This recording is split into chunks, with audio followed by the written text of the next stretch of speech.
ನಾವೆಲ್ಲರೂ ಕಣ್ಣುಗಳನ್ನು ಮುಚ್ಚಿ ನಾವು ಪ್ರಾರ್ಥನೆ ಮಾಡೋಣ. ಎಲ್ಲರೂ ಈ ಶುಭ ಶುಕ್ರವಾರ ದಿನದಲ್ಲಿ ಯೇಸುವೆ ನಿನ್ನ ಪ್ರಸನ್ನತೆ ನಾವು ಅನುಭವಿಸುವುದಕ್ಕಾಗಿ ಸ್ಥಳದಲ್ಲಿ ಬಂದಿದ್ದೇವೆ ಸ್ವಾಮಿ.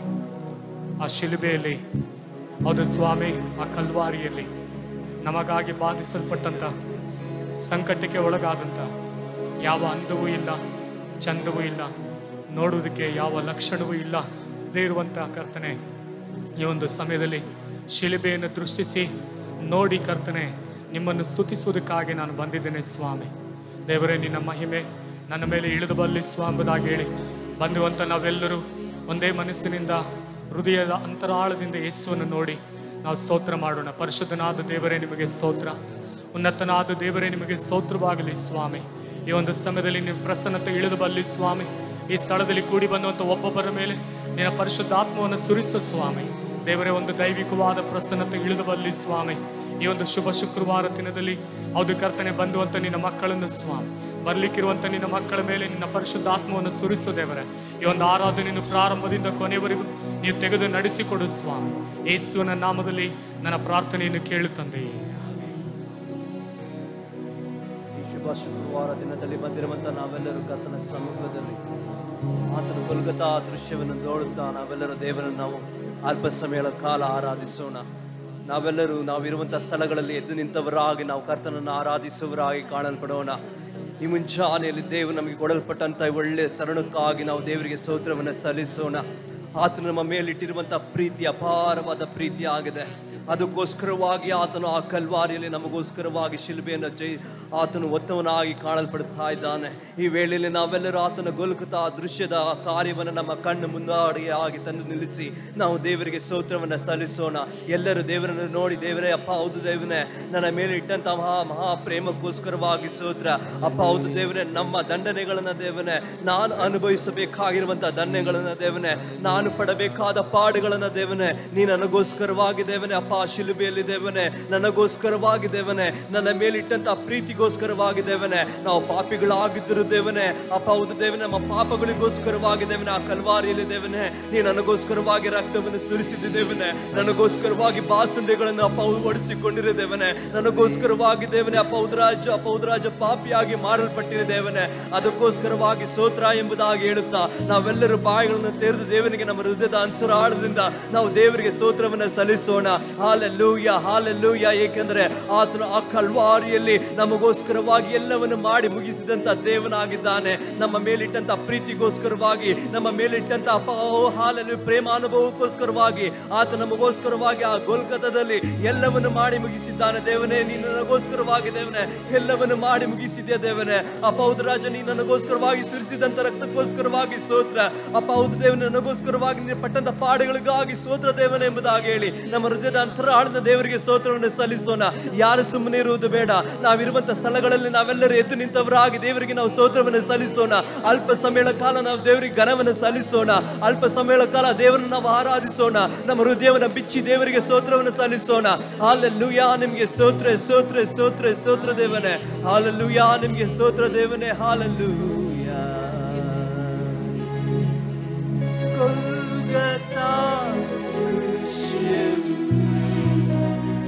ನನ್ನ ಹೃದಯವು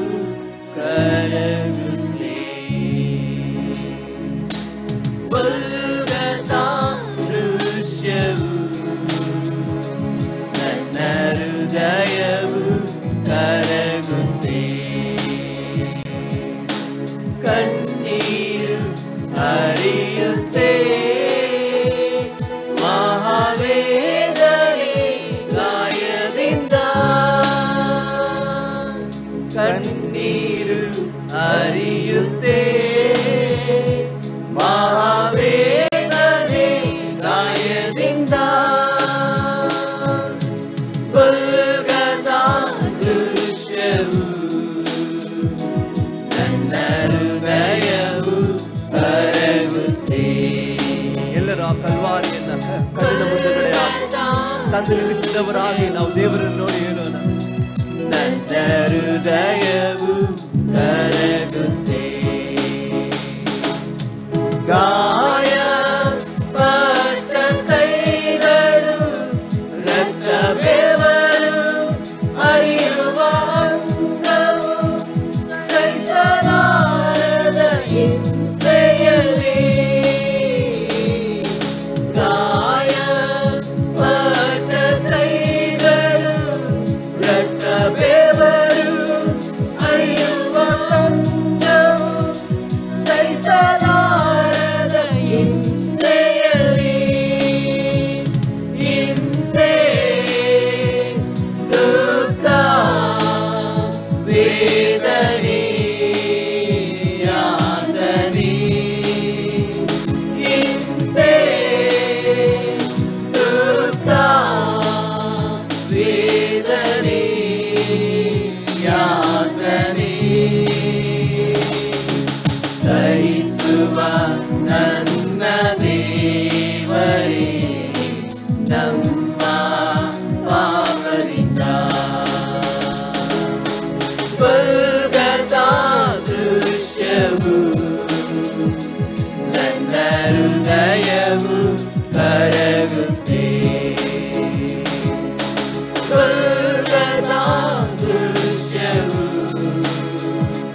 ನನ್ನ ಹೃದಯವು ಕರಗುತ್ತೆ ಪ್ರೇಮ ಹುಟ್ಟುವ ಹೃದಯ ಪ್ರೀತಿಯ ಹರಿಸುವ ಕಣ್ಣುಗಳು ನಿನ್ನ ಆನಂದಿಸಲಿಚ್ಛಿಸುವ ಕೈಗಳು ಪ್ರೇಮ ಹುಟ್ಟುವ ಹೃದಯ ಪ್ರೀತಿಯ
ಎಲ್ಲರೂ ಸೇರಿ ಹೇಳೋಣ.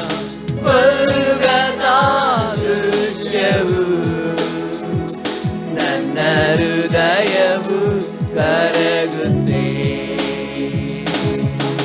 ಕಣ್ಣೀರು ಹರಿಯುತ್ತೆ, ಮಹಾವೇದನೆ ಗಾಯದಿಂದ, ಕಣ್ಣೀರು ಹರಿಯುತ್ತೆ, ಮಹಾವೇದನೆ ಗಾಯದಿಂದ. ಗೊಲ್ಗೊಥಾ ದೃಶ್ಯವು ನನ್ನ ಹೃದಯವು ಕರಗುತ್ತೆ, ಗೊಲ್ಗೊಥಾ ದೃಶ್ಯವು ನನ್ನ ಹೃದಯವು ಕರಗುತ್ತೆ. ಹೌದು ಪ್ರೀತಿಯುಳ್ಳವರೇ, ಆ ಘೋರವಾದ ಶಿಲುಬೆಯನ್ನು ಆತನು ನಮಗೋಸ್ಕರವಾಗಿ ಹೊತ್ತನು. ಆತನು ಗೊಲ್ಗೊಥಾದವರೆಗೂ ಆತನು ಆ ಘೋರವಾದ ಶಿಲುಬೆಯನ್ನು ಹೊತ್ತು ನಡೆದನು, ನಮ್ಮ ದ್ರೋಹಗಳು ಕ್ಷಮಿಸಲ್ಪಡುವುದಕ್ಕೋಸ್ಕರವಾಗಿ. ಈ ವೇಳೆಯಲ್ಲಿ ದೇವನೇ, ಆ ಕಲ್ವಾರಿ ಪ್ರೀತಿಯನ್ನ ದೇವನೇ, ನೀನು ನನ್ನ ಮೇಲಿಟ್ಟಂತ ಆ ಪ್ರೀತಿಯನ್ನ ದೇವನೇ, ಆ ಕಲ್ವಾರಿಯಲ್ಲಿ ನನಗೋಸ್ಕರವಾಗಿ ತೋರಿಸಿದಕ್ಕೋಸ್ಕರವಾಗಿ ಸ್ತೋತ್ರ ದೇವನೇ.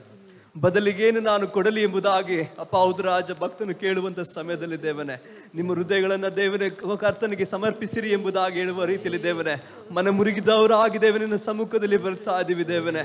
ಅಪ್ಪ ಹೌದು ದೇವನೇ, ಅಪ್ಪ ಹೌದು ರಾಜ, ಯಜ್ಞಕ್ಕಿಂತಲೂ ದೇವನೇ ವಿದ್ಯುತ್ವಾದ ಹೃದಯ ನಿನಗೆ ಇಷ್ಟವಾದ ಯಜ್ಞ ಎಂಬುದಾಗಿ ಹೇಳ್ಪಟ್ಟ ದೇವನೇ. ಸಹಸ್ರಾರು ಯಜ್ಞಗಳನ್ನು ಸಮರ್ಪಿಸುವುದಕ್ಕಿಂತ ದೇವನೇ ಅಪ್ಪ ನಿನ್ನ ಸಮ್ಮುಖದಲ್ಲಿ ದೇವನೇ ಮನ ತಿರುಗಿದವರಾಗಿ ದೇವನೇ ಅಪ್ಪ ಆ ಕಳ್ಳನ ರೀತಿಯಲ್ಲಿ ದೇವನೇ ಅಪ್ಪ ಹೌದು ದೇವನೇ, ನಮಗೆ ಕೊಡಲ್ಪಟ್ಟಿರುವಂತಹ ಈ ಸುಸಂದರ್ಭದಲ್ಲಿ ದೇವನೇ ಅಪ್ಪ ನಿನ್ನ ಕಡೆಗೆ ನಾವು ಮನ ತಿರುಗುತ್ತೀವಿ ದೇವನೇ ಎಂಬುದಾಗಿ ಹೇಳಿ ಆ ದೇವರನ್ನು ನಾವು ನೋಡಿ ಹೇಳುವ ನಮ್ಮ ಪ್ರಿಯರೇ, ಈ ವೇಳೆ ನಮ್ಮ ಬಾಯಿಗಳನ್ನು ತೆರೆದು ಎಲ್ಲರೂ ದೇವರಿಗೆ ಸ್ತೋತ್ರವನ್ನು ಸಲ್ಲಿಸಿರಿ ದೇವನೇ. ಮತ್ತೆ ದೇವನೇ, ನಾನು ನಿನ್ನ ಪಾದದ ಬಳಿಗೆ ಬರುತ್ತೀನಿ ದೇವನೇ, ಆ ಕಲ್ವಾರಿ ಕೆಳಗಡೆ ನಾನು ಬರುತ್ತೀನಿ ದೇವನೇ, ಆ ಕಲ್ವಾರಿ ಶಿಲುಬೆಯ ಕೆಳಗಡೆ ನಾನು ಬರುತ್ತೀನಿ ದೇವನೇ. ಅಪ್ಪ ಹೌದು ದೇವನೇ, ಆ ಕಲ್ವಾರಿಯಲ್ಲಿ ಮಾಡಿದಂತ ಒಂದೊಂದು ತ್ಯಾಗವನ್ನು ನಾನು ನೆನೆಸಿ ನಿನಗೆ ಸ್ತೋತ್ರವನ್ನು ಸಲ್ಲಿಸ್ತೀನಿ ದೇವನೇ. ಮತ್ತೆ ನಾನು ಹಿಂತಿರುಗಿ ಹೋಗದ ಹಾಗೆ ದೇವನೇ ನಿನ್ನ ಬಳಿಯಲ್ಲೇ ನಾನು ಇರುವುದಕ್ಕೆ ದೇವನೇ ನನಗೆ ಕೃಪೆಯನ್ನು ಅನುಗ್ರಹಿಸುತ್ತೇವನೇ ಎಂಬುದಾಗಿ ಹೇಳಿ ಅಪ್ಪ ಹೌದು ದೇವನೇ, ನಿನ್ನ ಪ್ರೀತಿಯನ್ನೇ ಅರಿತು ಮತ್ತೆ ಹಿಂತಿರುಗಿ ಹೋಗದ ಹಾಗೆ ದೇವನೇ ನಿನ್ನ ಪ್ರೀತಿಯಲ್ಲೇ ಬರುವುದಕ್ಕೆ ನನಗೆ ಸಹಾಯ ಮಾಡುತ್ತೇವನೇ ಎಂಬುದಾಗಿ ನಾವೆಲ್ಲರೂ ಕೇಳೋಣ.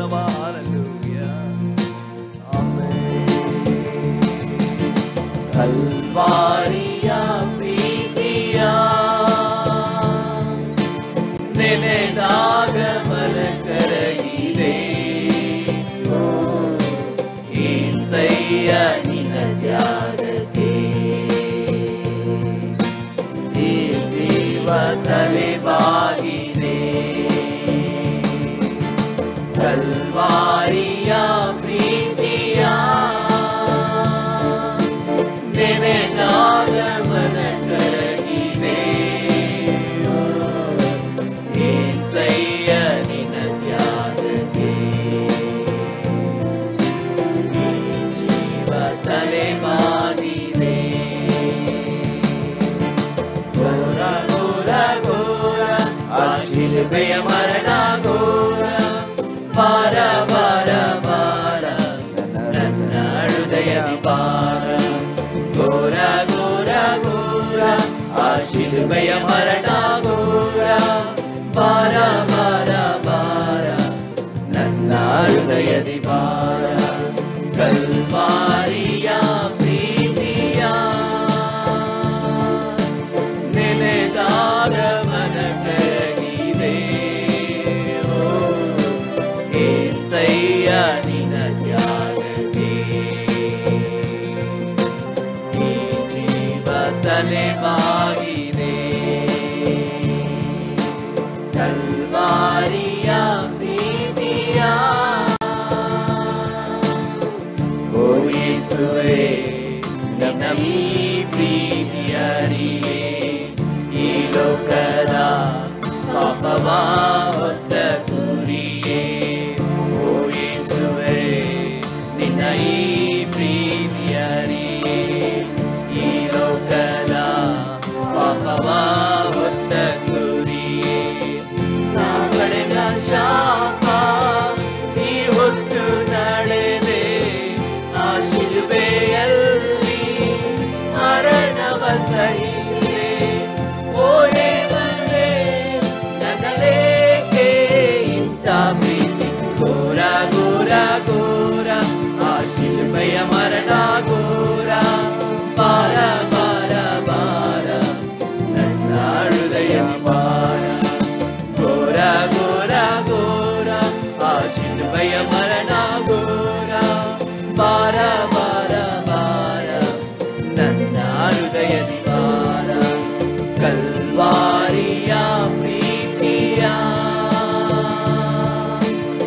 ನೆನೆದಾಗ ಮನ ಕರಗಿದೆ. ಓ ಏಸಯ್ಯ ನಿನ್ನ ತ್ಯಾಗಕ್ಕೆ ಈ ಜೀವ ತಲೆಬಾಗಿದೆ. ಕಲ್ವಾರಿಯ ಪ್ರೀತಿಯ ಓ ಕರ್ತನೇ, ನಿನ್ನ ಕೈಗೊಂಬೆ ನಾನು, ನಿನ್ನ ಶ್ವಾಸಲಿ ಜೀವಿಸೋ ಜೇಡಿಮಣ್ಣು. ಓ ಕರ್ತನೇ, ನಿನ್ನ ಕೈಗೊಂಬೆ ನಾನು, ನಿನ್ನ ಶ್ವಾಸಲಿ ಜೀವಿಸೋ ಜೇಡಿಮಣ್ಣು. ನನ್ನ ಪರಾಧಕ್ಕೆ ನೀ ರಕ್ತ ಸುರಿಸಿದೆ, ಕಲ್ವಾರಿಯಲ್ಲಿ ಶಿಕ್ಷೆಯ ಸಹಿಸಿದೆ. ಓ ಯೇಸುವೇ, ನಿನ್ನ ತ್ಯಾಗಕ್ಕೆ ಭ್ರಮಿಸಿ ಹೋದೆ. ಘೋರ ಘೋರ ಘೋರ ಆ ಶಿಲುಬೆಯ ಮರಣ ಘೋರ. ಬಾರ ಬಾರ ಬಾರ ನನ್ನ ಹೃದಯದಿ ಬಾರ. ಘೋರ ಘೋರ ಘೋರ ಆ ಶಿಲುಬೆಯ ಮರಣ ಘೋರ. ಬಾರ ಬಾರ ಬಾರ ನನ್ನ ಹೃದಯದಿ ಬಾರ. ಕಲ್ವಾರಿಯ ಪ್ರೀತಿಯ ನೆನೆದಾಗ ಮನ ಕರಗಿದೆ. ಓ ಏಸಯ್ಯ ನಿನ್ನ ತ್ಯಾಗಕ್ಕೆ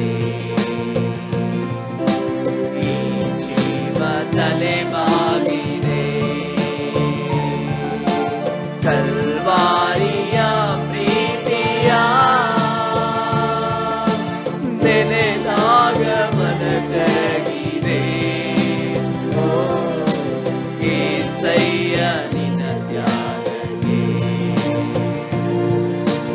ಈ ಜೀವ ತಲೆಬಾಗಿದೆ. ಕಲ್ವಾರಿಯ ಪ್ರೀತಿಯ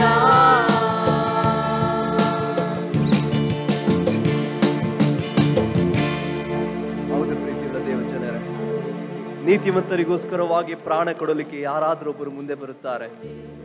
ಆದರೆ ನಾವು ಅಕ್ರಮಗಳು, ಪಾಪಗಳು, ದೇವರಿಂದ ದೂರ ಆಗಲ್ಪಟ್ಟಂತ ನಾವು, ನಮಗೋಸ್ಕರವಾಗಿ ಆ ಪರಿಶುದ್ಧವಾದ ದೇವನು ಆ ಮಹಿಮೆಯ ಪರಲೋಕವನ್ನು ಬಿಟ್ಟು ನಮಗೋಸ್ಕರವಾಗಿ ದಾಸನ ರೂಪವನ್ನು ಧರಿಸಿದವನಾಗಿ, ನಮ್ಮ ಪಾಪಗಳನ್ನು ಹೊರುವುದಕ್ಕೋಸ್ಕರವಾಗಿ ಕುರಿಮರಿಯಾಗಿ ಆತನು ಆ ಶಿಲುಬೆಯನ್ನು ಅನುಭವಿಸುವುದಕ್ಕೋಸ್ಕರವಾಗಿ ಈ ಲೋಕಕ್ಕೆ ಬಂದನು.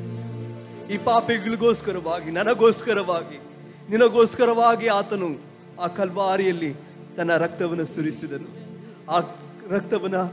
ಆ ರಕ್ತವನ್ನು ನಾವು ಈ ವೇಳೆಯಲ್ಲಿ ಪಡೆದ ನಿಮಿತ್ತವಾಗಿ ಆತನ ಮುಂದೆ ನೀತಿವಂತರಾಗಿ ನಿಲ್ಲುವುದಕ್ಕೆ ದೇವರು ನಮಗೆ ಶಕ್ತಿಯನ್ನು ಅನುಗ್ರಹಿಸಿಕೊಟ್ಟಿದ್ದಾನೆ. ಇಲ್ಲವಾದ್ರೆ ನಾವು ದೇವರ ಮುಂದೆ ನಿಲ್ಲುವುದಕ್ಕೆ ಅಸಾಧ್ಯವಾದ ಕಾರ್ಯವಾಗಿ ಕಾಣಲ್ಪಡುತ್ತಾ ಇತ್ತು.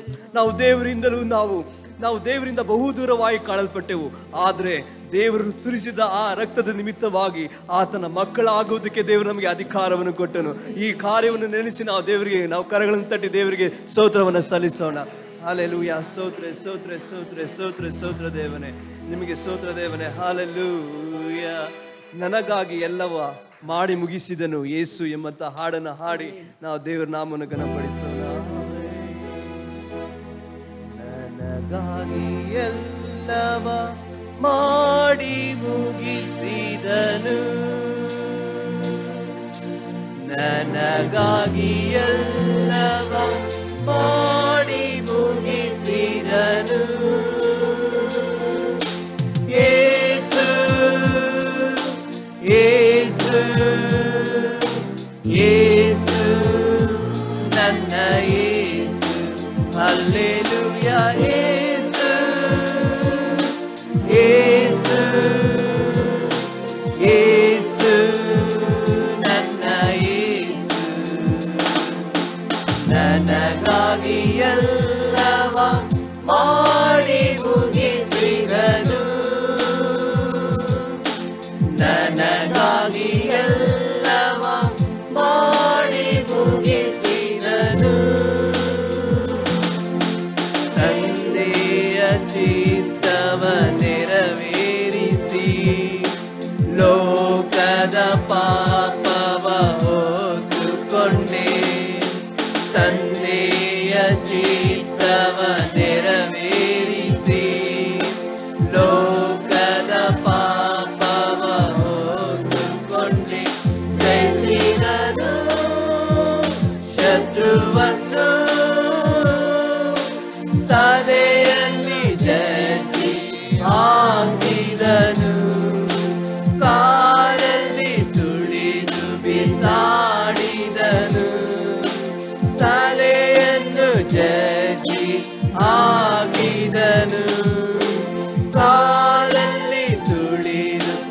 ಹೋರಾಡಿದನು ನನಗಾಗಿ ಎಲ್ಲವ ಮಾಡಿ ಮುಗಿಸಿದನು ನನಗಾಗಿ ಎಲ್ಲವ ಮಾಡಿ ಮುಗಿಸಿದನು ಯೇಸು ಯೇಸು ಯೇಸು ನನ್ನ ಯೇಸು ಹಲ್ಲೆಲೂಯಾ ಯೇಸು ಯೇಸು ಯೇಸು ನನ್ನ ಯೇಸು ನನ್ನ ದೇಹವನ್ನು ಒಪ್ಪಿಸಿಕೊಟ್ಟೆ ಲೋಕದ ಪಾಪವ ತ್ಯಜಿಸಿಬಿಟ್ಟೆ ನನ್ನ ದೇಹವನ್ನು ಒಪ್ಪಿಸಿಕೊಟ್ಟೆ ಲೋಕದ ಪಾಪವ ತ್ಯಜಿಸಿಬಿಟ್ಟೆ ಬಲಿಯಾಗಿ ಕೊಡುತ್ತೇನೆ ಆತ್ಮ ಪ್ರಾಣ ನಿನದಪ್ಪ ಇನ್ನು ಮುಂದೆ ನನಗೆ ನೀನ ಎಲ್ಲರೂ ಒಪ್ಪಿಸಿಕೊಡೋಣ ಆತ್ಮ ಪ್ರಾಣ ನಿನದಪ್ಪ ಇನ್ನು ಮುಂದೆ ನನಗೆ ನೀನಪ್ಪ ನನಗಾಗಿ ಎಲ್ಲವ ಮಾಡಿ ಮುಗಿಸಿದನು ನನಗಾಗಿ ಎಲ್ಲವ ಮಾಡಿ ಮುಗಿಸಿದನು ಯೇಸು ಯೇಸು ಯೇಸು ನನ್ನ ಯೇಸು ಹಲ್ಲೆಲೂಯಾ ಯೇಸು ಯೇಸು ಯೇಸು ನನ್ನ ಯೇಸು ಕರ್ತನಾದ ಯೇಸು ನನಗೋಸ್ಕರವಾಗಿ ಎಲ್ಲವನ್ನು ಮಾಡಿ ಮುಗಿಸಿದ್ದಾನೆ ಎಂಬುದಾಗಿ ಯಾರ್ಯಾರು ಹೃದಯದಿಂದ ನಂಬಿ ಬಾಯಿಂದ ಅರಿಕೆ ಮಾಡುತ್ತೀರೋ ಅವರೆಲ್ಲರಿಗೂ ದೇವರು ರಕ್ಷಣೆಯನ್ನು ಅನುಗ್ರಹಿಸಿಕೊಡುತ್ತಾನೆ ದೇವರ ನಾಮಕ್ಕೆ ಸ್ತೋತ್ರವಾಗಲಿ amen. Let's all sing an English song and worship the Lord.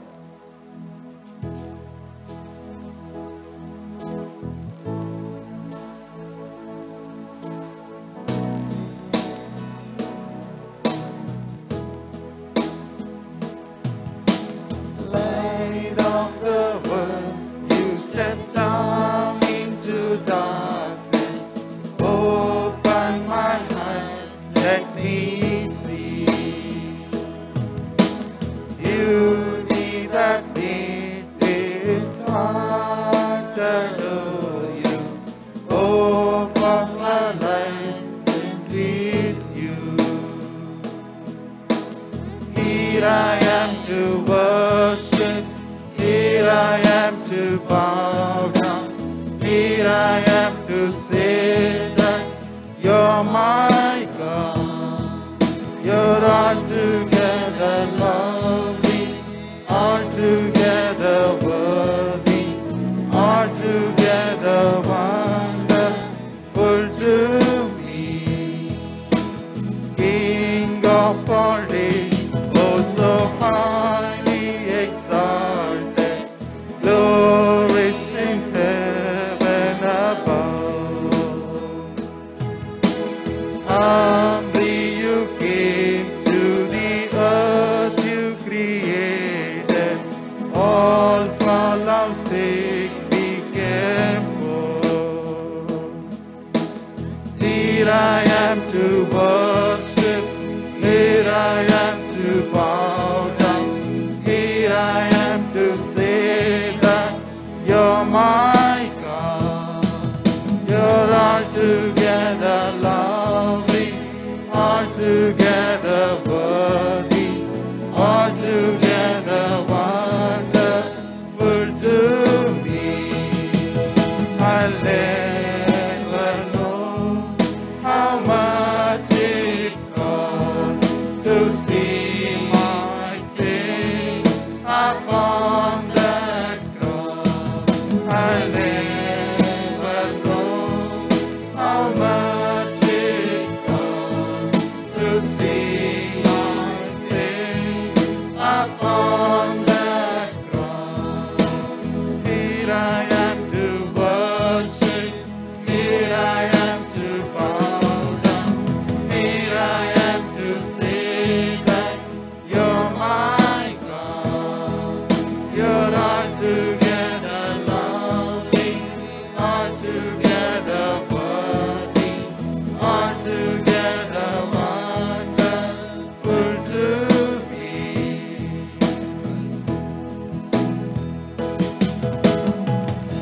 ಕರ್ತನಾಗುವಂಥ ಯೇಸು ಕ್ರಿಸ್ತನ ನಾಮದಲ್ಲಿ ಶುಭ ಶುಕ್ರವಾರದಲ್ಲಿ ಬಂದುವಂಥ ನಿಮ್ಮೆಲ್ಲರಿಗೂ ನನ್ನ ಹೃತ್ಪೂರ್ವಕವಾದ ವಂದನೆ ತಿಳಿಸುತ್ತೇನೆ.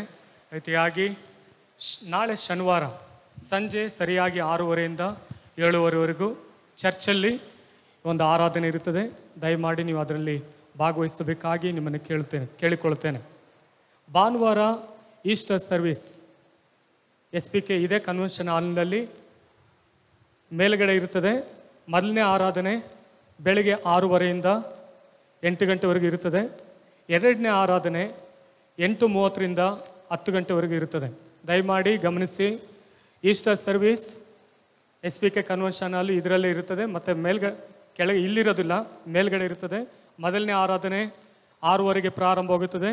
ಎರಡನೇ ಆರಾಧನೆ 8:00ವರೆಗೆ ಪ್ರಾರಂಭವಾಗುತ್ತದೆ. ದಯಮಾಡಿ ಆಯಾ ಸಮಯದಲ್ಲಿ ಹೆಸರು ಕೊಟ್ಟಿರುವಂಥದ್ದು ಅದರಲ್ಲಿ ಭಾಗವಹಿಸಬೇಕಾಗಿ ನಿಮ್ಮಲ್ಲಿ ವಿನಂತಿಸಿಕೊಳ್ಳುತ್ತೇನೆ. ಬರುವಾಗ ಫೇಸ್ ಮಾಸ್ಕನ್ನು, ಅದೇ ರೀತಿಯಾಗಿ ಸರ್ಕಾರದ ಆದೇಶದ ಪ್ರಕಾರವಾಗಿ ಪ್ರತಿಯೊಬ್ಬರೂ ಕೂಡ ಫೇಸ್ ಮಾಸ್ಕನ್ನು ಹಾಕ್ಕೊಂಡು ಬರಬೇಕು. ಬರುವಾಗ ನೀರಿನ ಬಾಟಲನ್ನು ನೀವು ತೆಗೆದುಕೊಂಡು ಬರುವುದು ಉತ್ತಮವಾಗಿರುತ್ತದೆ. ಯಾಕೆಂದರೆ ಈ ರೋಗದಿಂದ ಅಂತರದಲ್ಲಿ ಇರುವುದಕ್ಕೆ ನಮಗೆ ಅನುಕೂಲವಾಗಿರುತ್ತದೆ.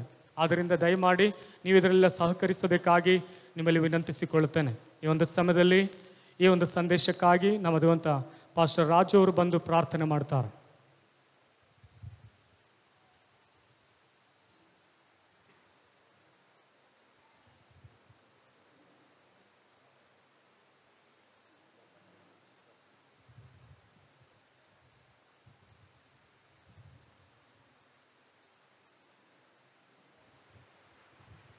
ಎಲ್ಲ ಕಣ್ಣುಗಳ ಮುಚ್ಚೋಣ. ಮಹಾಪರಿಶುದ್ಧಾತ್ಮನೇ, ಆಶೀರ್ವಾದ ಪಟ್ಟಿರುವಂತೆ ಬಂಗಾರಂತ ಸಬದಿಸಕ್ಕಾಗಿ ಪ್ರಾರ್ಥನೆ ಮಾಡ್ತೀವಿ. ಈ ಶುಭ ಶುಕ್ರವಾರದಲ್ಲಿ ಅಪ್ಪ ನಮಗಾಗಿ ಜೀವನ ಕೊಟ್ಟು ತನ್ನ ಪ್ರಾಣವನ್ನೇ ಕೊಟ್ಟು ನನ್ನ ಕರ್ತನಿಗೆ ಸ್ತೋತ್ರ ಮಾಡ್ತೀವಿ. ರಾಜ, ನನ್ನ ಹೆಸರಲ್ಲಿ 2-3 ಕೂಡಿ ಬಂದಿರುತ್ತಾರೋ ಅವರ ಮಧ್ಯೆ ನಾನು ಇದ್ದೇನೆಂತ ವಾಗ್ದಾನ ಮಾಡಿದಾತನು. ರಜಾ ನಮ್ಮದಲ್ಲಿ ಪ್ರಸನ್ನಾಗಿ ಬಂದಿರೋದಕ್ಕಾಗಿ ನಿಮಗೆ ಸ್ತೋತ್ರ. ಮೊದಲ ಆರಾಧನೆಯಲ್ಲಿ ನೀವು ಪ್ರಕಟಗೊಂಡು ಅಪ್ಪ ನಮ್ಮನ್ನು ಚೈತನ್ಯಗೊಳಿಸೋದಕ್ಕಾಗಿ ನಿಮಗೆ ಸ್ತೋತ್ರ. ಈ ಎರಡನೇ ಆರಾಧನೆಯಲ್ಲಿ ನೀವು ವಿಶೇಷ ಇಳಿದು ಬರಬೇಕಾಗಿ ಬೇಡುತ್ತೇನಯ್ಯ. ಪರಿಶುದ್ಧಾತ್ಮನ ಹೆಸರು ನೆನಪು ಮಾಡುವ ಎಲ್ಲ ಹಸ್ತದಲ್ಲಿ ಬಂದು ನಾನು ನಿಮ್ಮನ್ನು ಆಶ್ರಯ ಮಾಡ್ತೇನೆ ವಾಗ್ದಾನ ಮಾಡಿದಾತನಪ್ಪ. ಈ ವಿಶೇಷ ಆರಾಧನೆನ ನೀವು ನಡೆಸಿಕೊಡಬೇಕಾಗಿ ಬೇಡುತ್ತೇನಯ್ಯ. ಅಪ್ಪ ಸತ್ಯೋದರ ಸ್ವಾಮಿ, ಇಬ್ರಿಯ ಪತ್ರಿಕೆ 7ನೇ ಅಧ್ಯಾಯ 9ನೇ ಅಧ್ಯಾಯ 7ನೇ ವಾಕ್ಯ ಪ್ರಕಾರ ರಜಾ ವೇಳೆಯಲ್ಲಿ ಸ್ವಾಮಿ 27ನೇ ವಾಕ್ಯ ಪ್ರಕಾರ ಎಲ್ಲರಿಗಾಗಿ ಪ್ರಾಣ ಕೊಟ್ಟಂಥ ಜೀವುಳ್ಳ ದೇವರೇ, ಈ ವೇಳೆಯಲ್ಲಿ ಸ್ವಾಮಿ ನಿನ್ನ ನೆನಪು ಮಾಡಿಕೊಂಡು ಈ ಮಾನವ ಕುಟುಂಬ ಕೋಟಿ ಮಕ್ಕಳಿಗಾಗಿ ನೀ ಮಾಡಿದ ಉಪಕಾರಗಳಿಗಾಗಿ ಸ್ತೋತ್ರ. ರಾಜ ಸಪಾನೆ ಕಾರ್ಯ ಮಾಡಬೇಕಾಗಿ ಬೇಡುತ್ತೀನಿ ಸ್ವಾಮಿ. ಪರಿಶುದ್ಧಾತ್ಮನೇ, ನಿನ್ನ ಪ್ರಸನ್ನತೆ ಅಪ್ಪ ಈಗ ಇಳಿದು ಬರಬೇಕಾಗಿ ಬೇಡುತ್ತೀನಯ್ಯ. ದಾಸನ ಕೊಂಡು ಸ್ವಾಮಿ ವಿಶೇಷ ರೀತಿಯ ಸ್ವಾಮಿ ನಿಮ್ಮ ಪ್ರಕಟಗೊಂಡು ನೀ ಮಾತಾಡಬೇಕಾಗಿ ಬೇಡುತ್ತೀನಿ ಅಪ್ಪ. ಭಾಷಾಂತರ ಮಾಡೋ ಮಕ್ಕಳನ್ನು ಮುಚ್ಚುಮರೆ ಮಾಡಿ ನೀ ಪ್ರಕಟಗೊಳ್ಳಬೇಕಾಗಿ ಬೇಡುತ್ತೀನಯ್ಯ. ಪರಿಶುದ್ಧಾತ್ಮನೇ, ಈ ಆರಾಧನೆ ಒಂದು ವಿಶೇಷ ಆರಾಧನೆ ಆಗಿರಲಿ ಸ್ವಾಮಿ. ಇನ್ನು ಸಿಲುಬೆ ಕೆಳಗಡೆ ಇನ್ನು ಯಾರು ಬಂದಿಲ್ಲವೋ, ತನ್ನ ಪಾಪಗಳನ್ನು ಯಾರು ಅರಿಕೆ ಮಾಡಿಲ್ಲವೋ, ಇವತ್ತು ಈ ಸಂದೇಶ ದೇವರೇ ಅವರಿಗೆ ರಕ್ಷಣಾನಂದ ಕೊಡುವ ಹಾಗೆ ನೀ ಕೃಪೆ ಅನುಗ್ರಹ ಮಾಡಬೇಕಾಗಿ ಬೇಡುತ್ತೀನಯ್ಯ. ಪರಿಶುದ್ಧಾತ್ಮನೇ, ನೀ ಕಾರ್ಯ ಮಾಡು. ಪ್ರಕಟಣೆ ಪತ್ರಿಕೆ ಹೇಳಿದ ಹಾಗೆ 5ನೇ ವಾಕ್ಯ 5ನೇ ಅಧ್ಯಾಯದಲ್ಲಿ ಸ್ವಾಮಿ 9ನೇ ವಾಕ್ಯ 10ನೇ ವಾಕ್ಯ ಪ್ರಕಾರ ಸಕಲ ಕುಲ ಭಾಷೆಗಳಿಗಾಗಿ ತನ್ನ ಸ್ವಂತ ಯಜ್ಞಾರ್ಪಣೆ ಆಗಿ ಮಾರ್ಪಡಿದ ನನ್ನ ಕರ್ತನೆ ಪ್ರಪಂಚಕ್ಕೆ ಸ್ವಾಮಿ ಯಜ್ಞಾರ್ಪಣೆ ಮಾಡಿದ ರಾಜನು ಅಪ್ಪ. ಈ ವೇಳೆಯಲ್ಲಿ ಸ್ವಾಮಿ ಅಪ್ಪ ಈಗ ನಿನ್ನ ಪರಿಶುದ್ಧವಾದ ರಕ್ತ ಎಲ್ಲರ ಮೇಲೆ ರಕ್ಷಣೆ ಮಾಡಿ ಪ್ರಾರ್ಥನೆ ಮಾಡ್ತೀನಿ. ಎಲ್ಲ ರಕ್ಷಣೆ ಆದಲ್ಲಿ ಬರೋದಕ್ಕೆ ನೀ ಸಹಾಯ ಮಾಡು. ಈ ಪ್ರಾರ್ಥನೆ ಕೂಟವನ್ನು ನೀವೇ ನಡೆಸಿಕೊಡಿ. ಆರಾಧನೆಯಲ್ಲಿ ನೀ ನಮ್ಮ ಮಾತ್ರ ಮಹಿಪಡಲಿ. ನಜರೇತನಾದ ಯೇಸು ಕ್ರಿಸ್ತನ ನಾಮದಲ್ಲಿ ನನ್ನ ಪ್ರಾರ್ಥನೆ ಕೇಳನ್ನು ಸ್ವರ್ಗ ತಂದೆ, ಆಮೇನ್. ಹಲ್ಲೆಲೂಯಾ. ದೇವರ ಸಂದೇಶಕ್ಕಾಗಿ ನಾವು ಕರಗಳನ್ನು ತಟ್ಟಿ ನಾವು ಬರಮಾಡಿಕೊಳ್ಳೋಣ. Hallelujah. Hallelujah. Hallelujah. God bless you all. ದೇವರು ನಿಮ್ಮನ್ನು ಆಶೀರ್ವದಿಸಲಿ. It's a great day that we all gathered here in God's presence. ದೇವರ ಪ್ರಸನ್ನತೆಯಲ್ಲಿ ನಾವೆಲ್ಲರೂ ಕೂಡಿ ಬಂದಿರುವಂಥದ್ದು ಮಹಾ ಸಂತೋಷಕರವಾದಂಥ ಶ್ರೇಷ್ಠವಾದಂಥ ದಿನವಾಗಿ ಕಾಣಲ್ಪಡ್ತಾ ಇದೆ. At least God has given us this opportunity that we gather together to meditate upon the words of Jesus on Calvary. ಕಲ್ವಾರಿಯ ಶಿಲುಬೆಯಲ್ಲಿ ಯೇಸು ಕ್ರಿಸ್ತನು ಆಡಿದಂಥ ಮಾತುಗಳನ್ನು ಕುರಿತಾಗಿ ಈ ಒಂದು ದಿನದಲ್ಲಿ ಧ್ಯಾನಿಸುವುದಕ್ಕಾಗಿ ದೇವರು ಕೊಟ್ಟಿರುವಂಥ ಈ ಒಂದು ಸದಾವಕಾಶಕ್ಕಾಗಿ ಆತನಿಗೆ ಕೃತಜ್ಞತೆಯನ್ನು ಸಲ್ಲಿಸುತ್ತೇವೆ. Let me straight away go to the words of Jesus as we do not have much time.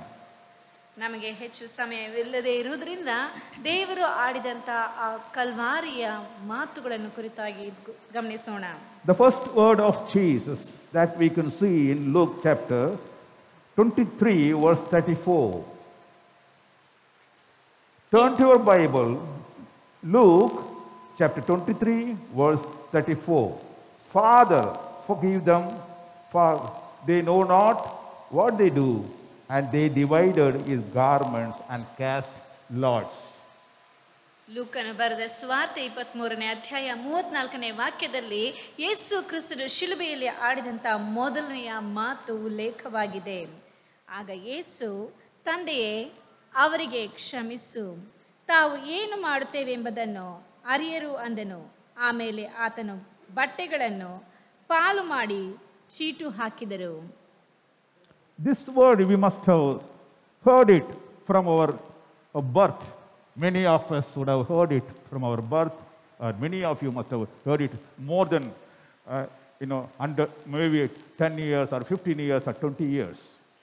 ನಾವು ಹುಟ್ಟಿದಂದಿನಿಂದ ನಮಗೆ ಅನೇಕ ಜನರು ಹೇಳಿರಬಹುದು, ನಾವು ಈ ಒಂದು ಕಲ್ವಾರಿಯ ಶಿಲುಬೆಯಲ್ಲಿ ದೇವರು ಆಡಿದಂಥ ಮಾತುಗಳನ್ನು ನಾವು ಹುಟ್ಟಿದಂದಿನಿಂದ ಕೇಳಿಸಿಕೊಂಡು ಬಂದಿರಬಹುದು. 10 ವರ್ಷ 20 ವರ್ಷ ಈ ರೀತಿಯಾಗಿ ಅನೇಕ ಬಾರಿ ಕೇಳಿಸಿಕೊಂಡು ಬಂದಿರಬಹುದು. And this is the first and foremost word Jesus spoke on the cross. And this is the basis of Christianity. ಯೇಸು ಕ್ರಿಸ್ತನು ಶಿಲುಬೆಯಲ್ಲಿ ಕೊನೆಯದಾಗಿ ಆಡಿದಂಥ ಮಾತುಗಳು ಆಗಿ ಕಾಣಲ್ಪಡ್ತಾ ಇವೆ.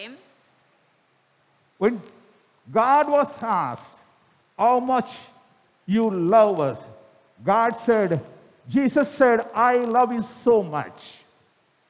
ನೀನು ಎಷ್ಟರ ಮಟ್ಟಿಗೆ ನನ್ನನ್ನು ಪ್ರೀತಿಸುತ್ತಿ ಎಂದು ಹೇಳುವಂತಹ ಸಮಯದಲ್ಲಿ ಯೇಸು ಕ್ರಿಸ್ತನು ತನ್ನ ಎರಡೂ ಕೈಗಳನ್ನು ಚಾಚಿ ನಾನು ಇಷ್ಟರ ಮಟ್ಟಿಗೆ ನಿನ್ನನ್ನು ಪ್ರೀತಿಸುತ್ತೇನೆ ಎಂಬುದಾಗಿ ಹೇಳಿದನು. When God asked the people how much you love, they said, you stretch your hand like that and we will nail it on the cross.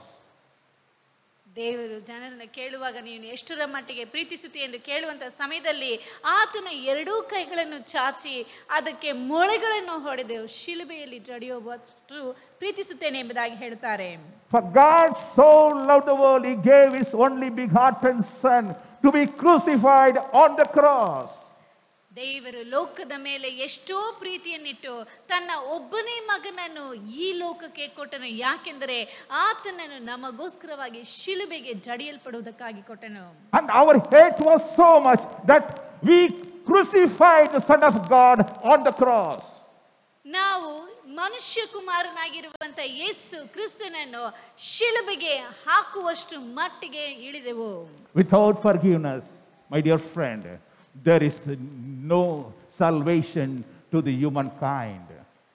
Manu ಕುಲಕ್ಕೆ ಕ್ಷಮಾಪಣೆ ಇಲ್ಲದಂತೆ ಯಾವುದೇ ರಕ್ಷಣೆಯೂ ಬರುವುದಿಲ್ಲ. We may ask, only those people have crucified Jesus. My dear friend, I want to tell you, every one of us have played a part in the crucifixion of Jesus. ಒಂದು ವೇಳೆ ನಾವು ಹೇಳಬಹುದು, ಆ ಕಾಲದಲ್ಲಿ ಯೇಸುವನ್ನು ಶಿಲುಬೆಗೆ ಹಾಕಿದಂಥ ಜನರು ಮಾತ್ರವೇ ಈ ಒಂದು ಕೆಲಸವನ್ನು ಮಾಡಿದರು ಎಂಬುದಾಗಿ. ಆದರೆ ಪ್ರೀತಿಯುಳ್ಳ ಸ್ನೇಹಿತರೆ, ಈ ದಿನದಲ್ಲಿಯೂ ನೀನು ನಾನು ಯೇಸುವನ್ನು ಇಂದಿಗೂ ಶಿಲುಬೆಗೆ ಜಡಿಯುವಂತ ಆ ಒಂದು ಕ್ರಿಯೆಯಲ್ಲಿ ಪಾಲುಗಾರರಾಗಿದ್ದೇವೆ. Oh, the people there, they crucified him on the cross. And when Jesus was looking down, the soldiers were dividing his garments by gambling. ಅಲ್ಲಿ ಯೇಸು ಕ್ರಿಸ್ತನನ್ನು ಶಿಲುಬೆಗೆ ಜಡಿದರು. ಆಗ ಆತನು ಕೆಳಕ್ಕೆ ನೋಡುವಂತ ಸಮಯದಲ್ಲಿ ಸಿಪಾಹಿಗಳು ಆತನ ವಸ್ತ್ರವನ್ನೇ ತಮ್ಮಲ್ಲಿ ಚೀಟು ಹಾಕಿಕೊಳ್ಳುತ್ತಾ ಇದ್ದರು. Oh, they did not have any sense. They did not feel the pain of Jesus Christ. They were gambling on the garments, dividing his properties. ಅವರೆಲ್ಲರೂ ಪ್ರಜ್ಞಾ ಶೂನ್ಯರಾಗಿ ಯಾವುದೇ ವಿಧವಾದಂಥ ಕಿಂಚಿತ್ತು ಯೇಸುವಿನ ಬಗ್ಗೆ ಚಿಂತೆ ಇಲ್ಲದಂಥವರಾಗಿ ಅವರು ಆತನ ವಸ್ತ್ರವನ್ನೇ ತಮ್ಮಲ್ಲಿ ಚೀಟು ಹಾಕಿಕೊಳ್ಳುತ್ತಾ ಇದ್ದರು. And God, the Son of God, has forgiven those cruel people who crucified him, people who hated him, people who spat on him, people who mocked at him. He forgave everyone. He said, Lord, God, you forgive them, for they know not what they do. ಯೇಸು ಕ್ರಿಸ್ತನನ್ನು ಶಿಲುಬೆಗೆ ಜಡಿದು ಆತನಿಗೆ ಉಗುಳಿ ಆತನ ಮೇಲೆ ಹೊಡೆದು ಆತನನ್ನೇ ನಿಂದಿಸಿ ಅಪಹಾಸ್ಯ ಮಾಡಿದಂಥ ಜನರನ್ನು ನೋಡಿ ಯೇಸು ಕ್ರಿಸ್ತನು ಆಡಿದಂಥ ಮಾತು, ತಂದೆಯೇ ಅವರನ್ನು ಕ್ಷಮಿಸು, ಅವರು ಏನು ಮಾಡುತ್ತಾ ಇದ್ದಾರೋ ಅರಿಯರು ಎಂಬುದಾಗಿ ಹೇಳಿದನು. Because unless he forgives them, there is no salvation to the mankind. ಆತನು ಅವರನ್ನು ಕ್ಷಮಿಸದ ಹೊರತು ಮನುಕುಲಕ್ಕೆ ರಕ್ಷಣೆ ಎಂಬುದೇ ಇಲ್ಲ. When Peter asked Jesus, how much should we forgive and how many times we must forgive? ಜನರು ನಾವು ಬೇರೆಯವರನ್ನು ಎಷ್ಟರ ಮಟ್ಟಿಗೆ ಮತ್ತು ಎಷ್ಟು ಬಾರಿ ಕ್ಷಮಿಸಬೇಕು ಎಂಬುದಾಗಿ ಕೇಳುವಂತಹ ಸಮಯದಲ್ಲಿ Many of us will limit our forgiveness. We say, okay, first time I'll forgive you, but second time onwards, there is a fine.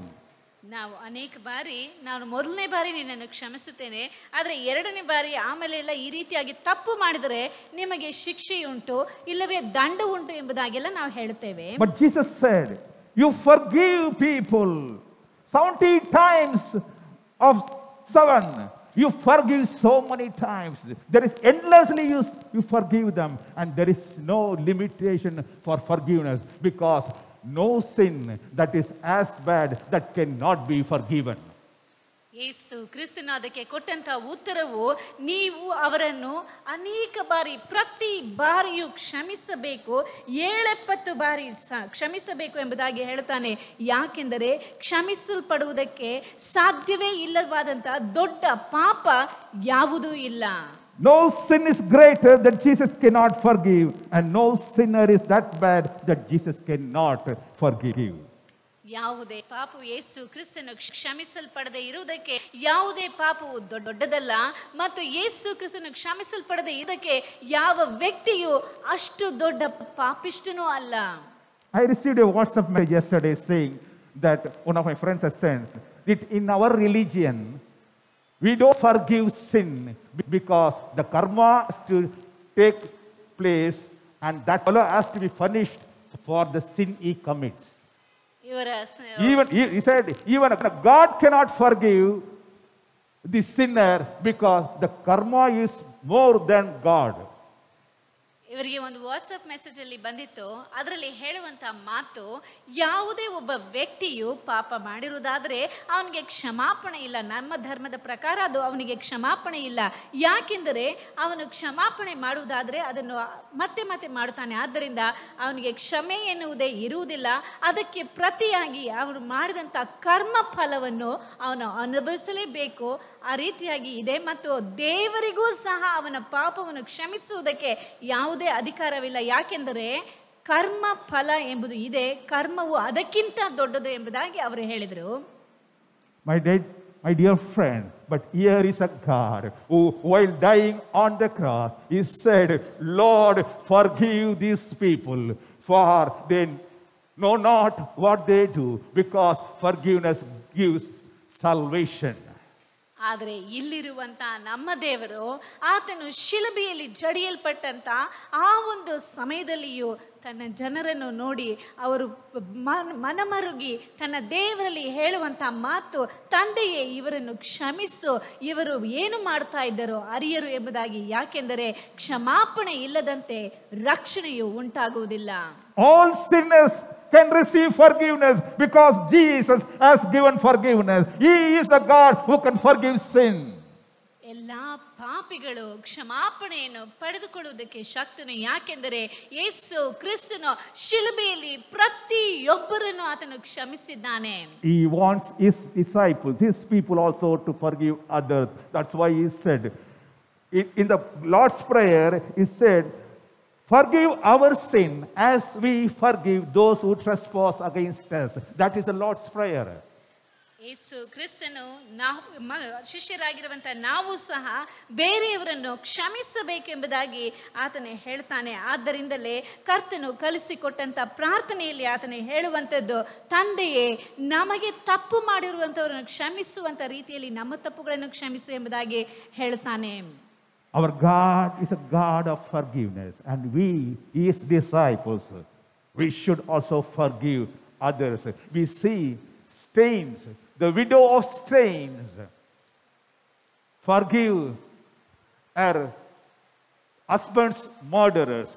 Some 20-25 years back, it's happened in Orissa. His Staines and 2 children were burnt alive by the cruelest people. ಯೇಸು ಕ್ರಿಸ್ತನು ಕ್ಷಮಿಸುವಂತ ದೇವರಾಗಿರುವುದರಿಂದ ಆತನನ್ನು ಹಿಂಬಾಲಿಸುವಂತ ನಾವು ಸಹ ಕ್ಷಮಿಸುವಂತ ವ್ಯಕ್ತಿಗಳಾಗಿ ಕಾಣಲ್ಪಡಬೇಕು.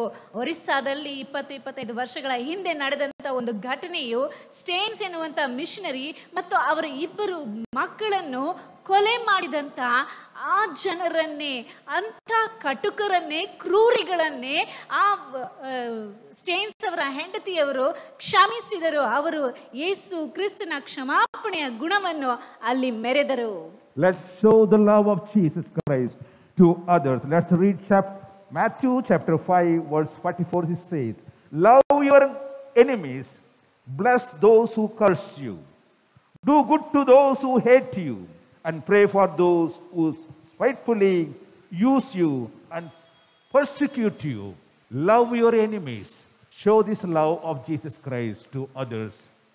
ನೀವು ನಿಮ್ಮ ವೈರಿಗಳನ್ನು ಪ್ರೀತಿಸಿ ಯೇಸು ಕ್ರಿಸ್ತನ ಪ್ರೀತಿಯನ್ನು ಅವರೊಂದಿಗೆ ಹಂಚಿಕೊಳ್ಳಿರಿ. ಮತ್ತಾಯನು ಬರೆದ ಸುವಾರ್ತೆ 5ನೇ ಅಧ್ಯಾಯ 44ನೇ ವಾಕ್ಯದಲ್ಲಿ ಯೇಸು ಕ್ರಿಸ್ತನು ಸ್ಪಷ್ಟವಾಗಿ ಹೇಳುತ್ತಾನೆ, ನಿಮ್ಮ ವೈರಿಗಳನ್ನು ಪ್ರೀತಿಸಿರಿ, ನಿಮ್ಮನ್ನು ಹಿಂಸೆ ಪಡಿಸುವವರಿಗೋಸ್ಕರ ದೇವರನ್ನು ಪ್ರಾರ್ಥಿಸಿರಿ. ಹಾಗಾದರೆ ನಾವು ವೈರಿಗಳನ್ನು ಪ್ರೀತಿಸುವಂತವರು ಯೇಸು ಕ್ರಿಸ್ತನ ಪ್ರೀತಿಯನ್ನು ಎಲ್ಲರೊಂದಿಗೂ ಹಂಚಿಕೊಳ್ಳುವಂತವರಾಗಿ ಕಾಣಲ್ಪಡಬೇಕು. Hallelujah. God bless you.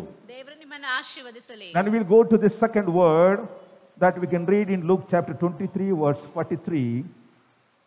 And it says, "I say to you today, you will be with me in paradise." Jesus was saying to one of the thieves that you will be with me in paradise. 2ನೇ ವಾಕ್ಯಕ್ಕೆ ನಾವು ಗಮನಿಸಿ ನೋಡುವಂತ ಸಮಯದಲ್ಲಿ ಲೂಕನು ಬರೆದ ಸುವಾರ್ತೆ 23ನೇ ಅಧ್ಯಾಯ 43ನೇ ವಾಕ್ಯದಲ್ಲಿ ಸ್ಪಷ್ಟವಾಗಿ ಹೇಳಲ್ಪಟ್ಟಿದೆ. ಅದಕ್ಕೆ ಯೇಸು, ಈ ಹೊತ್ತೇ ನನ್ನ ಸಂಗಡ ಪರದೈಸಿನಲ್ಲಿರುವಿ ಎಂದು ನಿನಗೆ ಸತ್ಯವಾಗಿ ಹೇಳುತ್ತೇನೆ ಎಂದು ಉತ್ತರ ಕೊಟ್ಟೆನು. ಇದು ಯೇಸು ಕ್ರಿಸ್ತನು ಶಿಲುಬೆಯಲ್ಲಿ ಆಡಿದಂತ 2ನೇ ಮಾತಾಗಿ ಕಾಣಲ್ಪಡ್ತಾ ಇದೆ. ಇದನ್ನು ಕಳ್ಳನನ್ನು ನೋಡಿ ಹೇಳಿದಂತ ಮಾತಾಗಿದೆ. Here is a God who forgives. ಆತನು ಕ್ಷಮಿಸುವಂತ ದೇವರು. But are we willing to take that forgiveness in our lives? ಆದರೆ ಆ ಒಂದು ಕ್ಷಮಾಪಣೆಯನ್ನು ನಮ್ಮ ಜೀವಿತದಲ್ಲಿ ನಾವು ಪಡೆದುಕೊಳ್ಳುವುದಕ್ಕೆ ಸಿದ್ಧರಾಗಿದ್ದೇವಾ? God is willing to forgive, but this forgiveness to be taken by us individually. ಆತನು ತಂದೆಯಾದಂತ ದೇವರು ನಮ್ಮನ್ನು ಕ್ಷಮಿಸುವುದಕ್ಕೆ ಸಿದ್ಧನಾಗಿದ್ದಾನೆ. ಆದರೆ ಆ ಒಂದು ಕ್ಷಮಾಪಣೆಯನ್ನು ಪಡೆದುಕೊಳ್ಳುವುದಕ್ಕೆ ನಾವು ಸಿದ್ಧರಾಗಿದ್ದೇವಾ? 1 John chapter 1 verse 9 says, 1 John chapter 1 verse 9 says, "If we confess our sins, he is faithful and just and will forgive us our sins and purify us from all unrighteousness." 1 ಯೋಹಾನನ ಪತ್ರಿಕೆ 1ನೇ ಅಧ್ಯಾಯ 9ನೇ ವಾಕ್ಯದಲ್ಲಿ ಹೇಳಲ್ಪಟ್ಟಿದೆ, ನಮ್ಮ ಪಾಪಗಳನ್ನು ಒಪ್ಪಿಕೊಂಡು ಅರಿಕೆ ಮಾಡಿದರೆ ಆತನು ನಂಬಿಗಸ್ತನೂ ನೀತಿವಂತನೂ ಆಗಿರುವುದರಿಂದ ನಮ್ಮ ಪಾಪಗಳನ್ನು ಕ್ಷಮಿಸಿ ಬಿಟ್ಟು ಸಕಲ ಅನೀತಿಯನ್ನು ಪರಿಹರಿಸಿ ನಮ್ಮನ್ನು ಶುದ್ಧಿ ಮಾಡುವನು. My dear friend, forgiveness is free, but we have to take that forgiveness in our lives by confessing our sin, accepting that forgiveness. ಕ್ಷಮಾಪಣೆ ಎನ್ನುವಂಥದ್ದು ನಮಗೆ ಉಚಿತವಾಗಿ ದೊರೆಯುವಂಥದ್ದು. ಆದರೆ ನಮ್ಮ ಪಾಪಗಳನ್ನು ನಾವು ಅರಿಕೆ ಮಾಡಿ ಆ ಉಚಿತವಾದಂಥ ಕ್ಷಮಾಪಣೆಯನ್ನು ನಮ್ಮ ಜೀವಿತದಲ್ಲಿ ನಾವೇ ಪಡೆದುಕೊಳ್ಳಬೇಕಾಗಿದೆ. Here is a thief. He was a criminal. But when Jesus said, "Forgive, Lord, they know not what they do," immediately he grabbed that opportunity to get that forgiveness. There were so many people there watching God's declaring this forgiveness, but none of them came forward. Here he is, one criminal. You took that opportunity to get that forgiveness, my dear friend. ಯೇಸು ಕ್ರಿಸ್ತನ ಶಿಲುಬೆಯಲ್ಲಿ ತೂಗಾಡುತ್ತಿದ್ದಂತಹ ಸಮಯದಲ್ಲಿ ಮೊದಲನೆಯ ಮಾತು ಆಡಿದ್ದು, ತಂದೆಯೇ ಇವರನ್ನು ಕ್ಷಮಿಸು ಎಂಬುದಾಗಿ. ಆ ಒಂದು ಸಮಯದಲ್ಲಿ ಅಲ್ಲಿ ಸುತ್ತಮುತ್ತಲು ಅನೇಕ ಜನರು ಕಾಣಲ್ಪಟ್ಟರು. ಆದರೆ ಅವರು ಯಾರು ಈ ಒಂದು ಕ್ಷಮಾಪಣೆಯನ್ನು ಕುರಿತಾಗಿ ಚಿಂತಿಸಲಿಲ್ಲ, ಆ ಒಂದು ಕ್ಷಮಾಪಣೆಯನ್ನು ಪಡೆದುಕೊಳ್ಳಬೇಕೆಂಬುದಾಗಿ ಬರಲಿಲ್ಲ. ಆದರೆ ಪಕ್ಕದಲ್ಲೇ ಇದ್ದಂಥ ಆ ಒಬ್ಬ ಕಳ್ಳನು ಆ ಒಂದು ಅವಕಾಶವನ್ನು ತಕ್ಷಣವೇ ಉಪಯೋಗಿಸಿಕೊಂಡು ದೇವರೇ ನನ್ನನ್ನು ಕ್ಷಮಿಸು, ನನ್ನನ್ನು ನೆನೆಸಿಕೋ ಎಂಬುದಾಗಿ ಆ ಒಂದು ಕ್ಷಮಾಪಣೆಯನ್ನು ಹುಡುಕುವಂತವನಾಗಿ ಕಾಣಲ್ಪಡ್ತಾ ಇದ್ದಾನೆ. My dear friend, if we have sickness, what do? We all know medicine can cure us, but having a knowledge of a medicine is not going to cure you unless you take that medicine. Consume that medicine, it is not going to cure you. ನಮ್ಮೆಲ್ಲರಿಗೂ ಚೆನ್ನಾಗಿ ತಿಳಿದಿರುವಂತೆ ನಮಗೇನಾದರೂ ಕಾಯಿಲೆ ಇದೆ ಅಂತ ಹೇಳಿದ್ರೆ ನಾವೇನು ಮಾಡ್ತೀವಿ, ಅದಕ್ಕೆ ಔಷಧಿ ತಗೊಳ್ಬೇಕು ಅಂತ ನಮ್ಮೆಲ್ಲರಿಗೂ ಗೊತ್ತು. ಔಷಧಿ ತಗೊಳ್ಬೇಕು ಅಂತ ಗೊತ್ತಿದ್ದು ಸುಮ್ಮನೆ ಇದ್ರೆ ಪ್ರಯೋಜನವಿಲ್ಲ. ಆ ಔಷಧಿಯನ್ನು ನಾವು ಸೇವಿಸಬೇಕು, ಅದನ್ನು ನಾವು ನುಂಗಬೇಕು, ತಿನ್ನಬೇಕು. ಆಗ ಮಾತ್ರವೇ ಆ ಒಂದು ರೋಗದಿಂದ ನಮಗೆ ಬಿಡುಗಡೆಯು ದೊರೆಯುತ್ತದೆ. And here the crowd was watching. They were insulting Jesus Christ. They're mocking Jesus Christ. They spat on him. But here is a criminal who understood that God can forgive his sin. So immediately he turns to him and says, Lord, remember me when you are coming in your kingdom. ಅಲ್ಲಿ ಯೇಸು ಕ್ರಿಸ್ತನ ಸುತ್ತಮುತ್ತಲೂ ಅನೇಕ ಜನರು ಕಾಣಲ್ಪಡುತ್ತಾ ಇದ್ದರು. ಅವರೆಲ್ಲರೂ ಆತನನ್ನು ನಿಂದಿಸುತ್ತಾ, ಅಪಹಾಸ್ಯ ಮಾಡುತ್ತಾ, ಅವಮಾನಪಡಿಸುತ್ತಾ ಇದ್ದರು. ಅವರೆಲ್ಲರೂ ತಮ್ಮಲ್ಲಿಯೇ ಕೆಲಸಗಳನ್ನು ಮಾಡಿಕೊಳ್ಳುತ್ತಾ ತಮ್ಮಲ್ಲಿಯೇ ಬಹಳವಾಗಿ ವ್ಯಸ್ತರಾಗಿ ಕಾಣಲ್ಪಟ್ಟರೆ ಹೊರತು ಯೇಸು ಕ್ರಿಸ್ತನ ಆಡಿದಂಥ ಆ ಕ್ಷಮಾಪಣೆಯ ಮಾತನ್ನು ಅವರು ಹೆಚ್ಚಾಗಿ ತೆಗೆದುಕೊಳ್ಳಲಿಲ್ಲ. ಆದರೆ ಪಕ್ಕದಲ್ಲಿಯೇ ಇದ್ದಂಥ ಆ ಅವನಾದರೂ ಕಳ್ಳನು, ದುಷ್ಟನು, ಬಹಳ ದುಷ್ಕೃತ್ಯಗಳನ್ನು ಮಾಡಿದಂಥ ವ್ಯಕ್ತಿಯು ಈ ಒಂದು ಸಮಯದಲ್ಲಿ ಯೇಸು ಕ್ರಿಸ್ತನು ಕ್ಷಮಿಸುತ್ತೇನೆ ಎಂದು ಹೇಳಿದ ತಕ್ಷಣ ಆ ಒಂದು ಮಾತನ್ನು ತನಗಾಗಿಯೇ ಆತನು ತೆಗೆದುಕೊಂಡು ವೈಯಕ್ತಿಕವಾಗಿ, ದೇವರೇ ನೀನು ನಿನ್ನ ರಾಜ್ಯವನ್ನು ಪಡೆದು ಬರುವಂಥ ಸಮಯದಲ್ಲಿ ನನ್ನನ್ನು ನೆನೆಸಿಕೋ ಎಂಬುದಾಗಿ ಆ ಒಂದು ಅವಕಾಶವನ್ನು ಉಪಯೋಗಿಸಿಕೊಳ್ಳುವಂಥ ವ್ಯಕ್ತಿಯಾಗಿ ಕಾಣಲ್ಪಡ್ತಾ ಇದ್ದಾನೆ. To the people who mocked and insulted Jesus Christ, Jesus did not reply, my dear. ಅಲ್ಲಿ ಯೇಸು ಕ್ರಿಸ್ತನನ್ನು ಅವಮಾನಪಡಿಸಿ ನಿಂದಿಸಿದಂಥ ವ್ಯಕ್ತಿಗಳನ್ನು ಯೇಸು ಕ್ರಿಸ್ತನು ತಿರಸ್ಕರಿಸಲಿಲ್ಲ. But to the criminal, he blurted out saying, Lord, you remember me. I know I am a thief, but Lord, you are a God who can forgive me. Lord, you please forgive me and remember me when you are coming in your kingdom. He said that.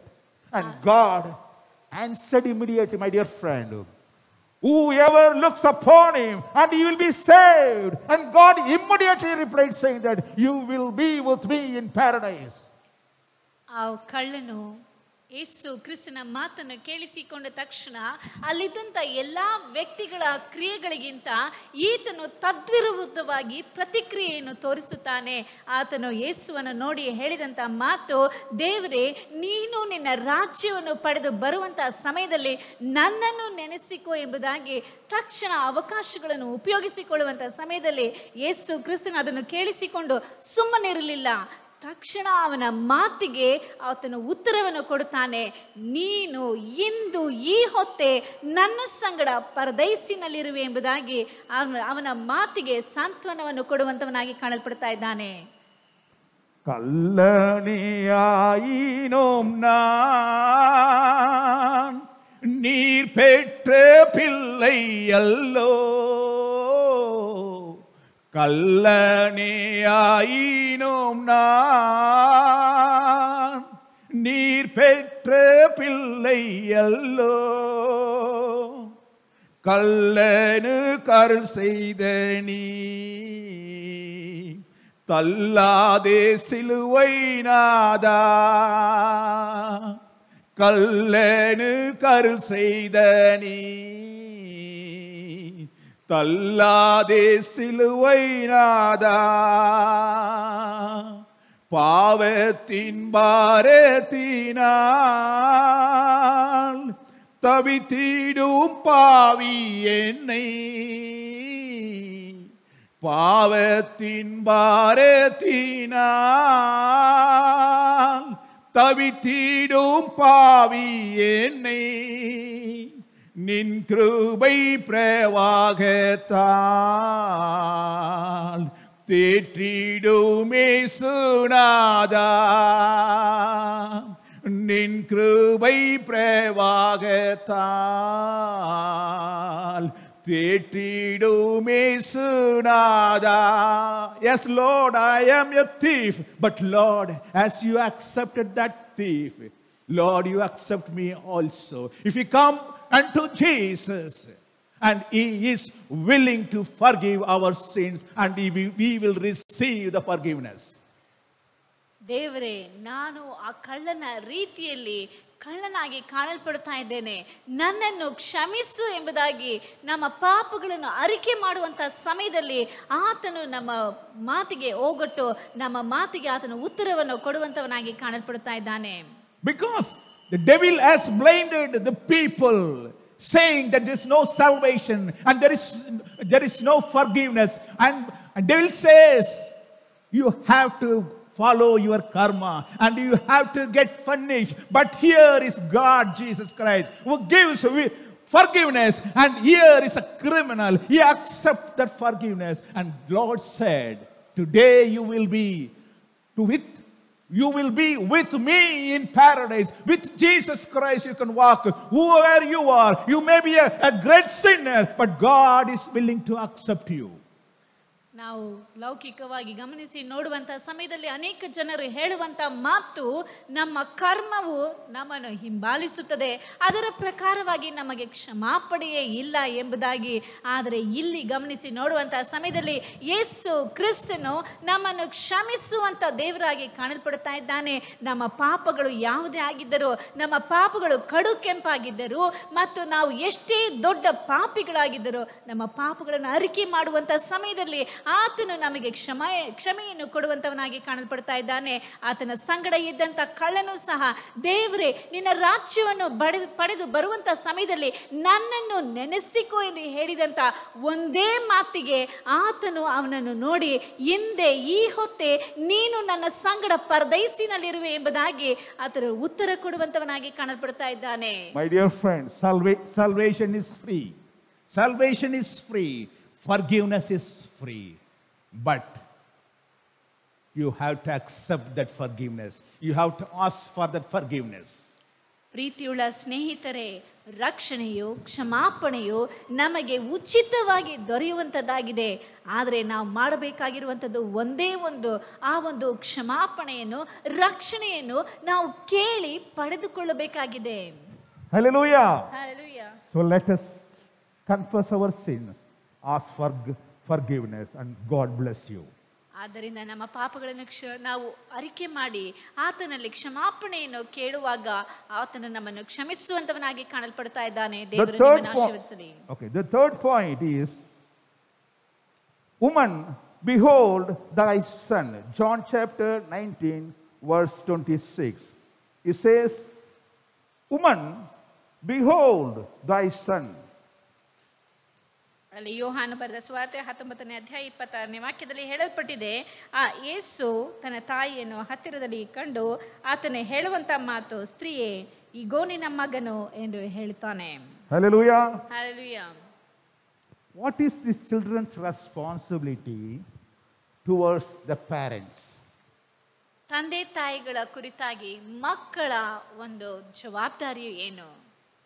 Nowadays children don't feel the responsibility towards the parents when they are old. ತಂದೆ ತಾಯಿಗಳು ವೃದ್ಧರಾದಂಥ ಸಮಯದಲ್ಲಿ ಮಕ್ಕಳು ತಮ್ಮ ಜವಾಬ್ದಾರಿಯನ್ನು ಅರಿತುಕೊಳ್ಳುವುದಿಲ್ಲ. If you ask me, what is your responsibility towards your parents? ಒಂದು ವೇಳೆ ನೀವು ಇವರನ್ನು ಕೇಳುವುದಾದರೆ, ನಿಮ್ಮ ತಂದೆ ತಾಯಿಗಳನ್ನು ಕುರಿತಾಗಿ ನಿಮ್ಮ ಜವಾಬ್ದಾರಿ ಏನು ಎಂಬುದಾಗಿ ಕೇಳುವುದಾದರೆ, I just want to put it in 2 lines, my dear friends.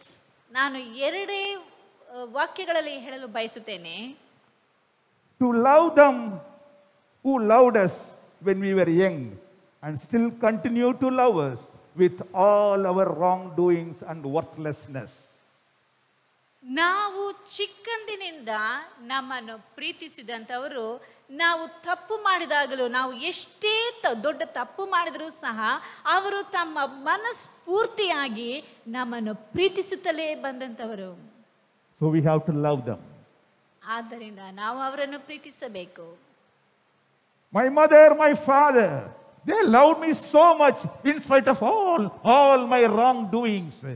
And they never cease to love me at any time. So I must love them at their old age.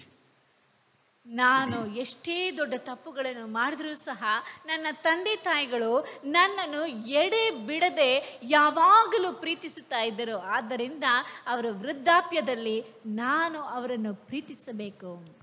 And care for them who cared for you when you were young. And all through, they pledged their whole life for you to bring you up. And you have to care for them.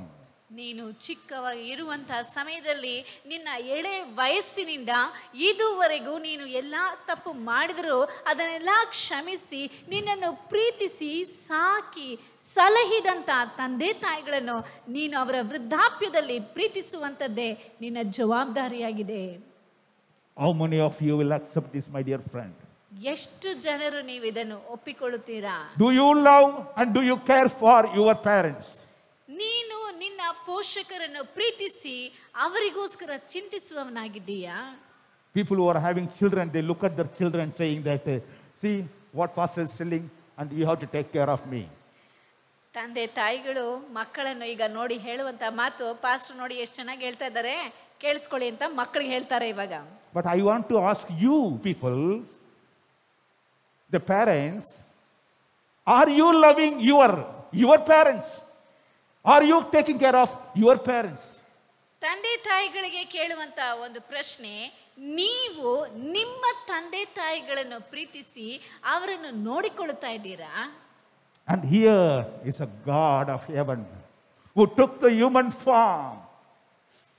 And he was dying at that time, his responsibility. See his responsibility. He has not ceased his responsibility.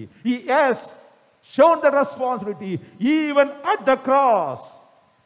ದೇವ ಕುಮಾರನಾಗಿರುವಂತ ಯೇಸು ಕ್ರಿಸ್ತನು ನರಾವತಾರ ತಾಳಿ ಈ ಲೋಕಕ್ಕೆ ಬಂದಂತ ದೇವರು, ಆತನು ತನ್ನ ಕಲ್ವಾರಿಯ ಶಿಲುಬೆಯಲ್ಲಿ ಆ ಯಾತನೆಯ ಸಮಯದಲ್ಲಿ ಇರುವಾಗಲೂ ಸಹ ತನಗೆ ಇರುವಂತ ಲೌಕಿಕವಾಗಿ ತನಗೆ ಕೊಟ್ಟಿರುವಂತ ಜವಾಬ್ದಾರಿಯನ್ನು ಕುರಿತಾಗಿ ಆತನು ಮರೆತು ಹೋಗಲೇ ಇಲ್ಲ.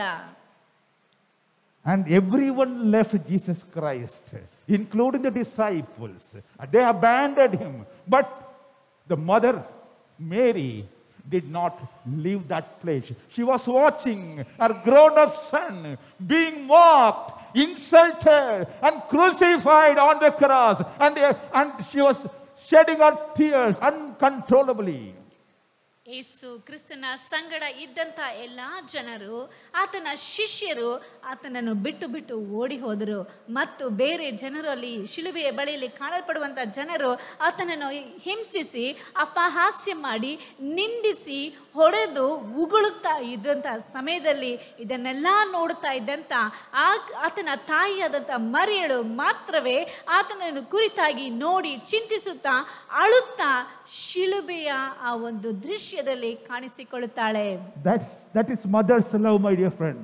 Every one of you comes in your life where they will run away when there is a problem, but your mother will never leave you at whatever cost. ಅದೇ ತಾಯಿಯ ಪ್ರೀತಿಯಾಗಿ ಕಾಣಲ್ಪಡುತ್ತದೆ.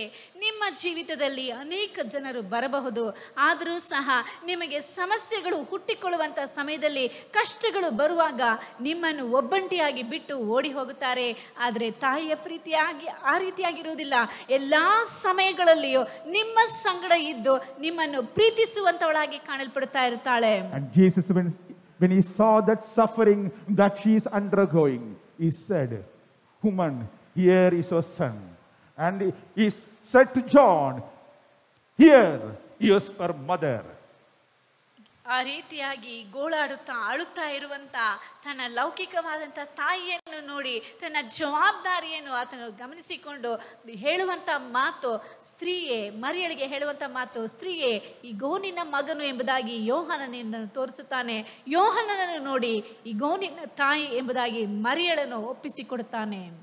First is Jesus was doing his responsibility, handing over to take care of his mother by someone after his death. ಯೇಸು ಕ್ರಿಸ್ತನು ತನ್ನ ಜವಾಬ್ದಾರಿಯನ್ನು ನಡೆಸುವಂತ ವ್ಯಕ್ತಿಯಾಗಿ ಕಾಣಲ್ಪಟ್ಟದ್ದರಿಂದ ತಾನು ಸತ್ತ ನಂತರವೂ ಸಹ ಆ ಜವಾಬ್ದಾರಿಯನ್ನು ಮತ್ತೊಬ್ಬರು ವಹಿಸಿಕೊಳ್ಳಬೇಕು, ಮತ್ತೊಬ್ಬರು ನೋಡಿಕೊಳ್ಳಬೇಕು ಎಂಬುದಾಗಿ ಅದನ್ನು ಬೇರೆಯವರಿಗೆ ಒಪ್ಪಿಸಿಕೊಡುವಂತವನಾಗಿದ್ದಾನೆ. And you may ask why Jesus called his mother as a woman. He would have called her as his mother only, no? Why he called woman? ನೀವು ಒಂದು ವೇಳೆ ಕೇಳಬಹುದು, ಯೇಸು ಕ್ರಿಸ್ತನು ಯಾಕೆ ಮರಿಯಳನ್ನು ನೋಡಿ ಸ್ತ್ರೀ ಎಂಬುದಾಗಿ ಕರೆದನು, ಅಮ್ಮ ಎಂಬುದು ಕರೆಯಬಹುದಾಗಿತ್ತಲ್ಲ, ತಾಯಿ ಎಂಬುದಾಗಿ ಹೇಳಬಹುದಾಗಿತ್ತಲ್ಲ ಎಂಬುದಾಗಿ ನೀವು ಕೇಳಬಹುದು. The emotional feeling is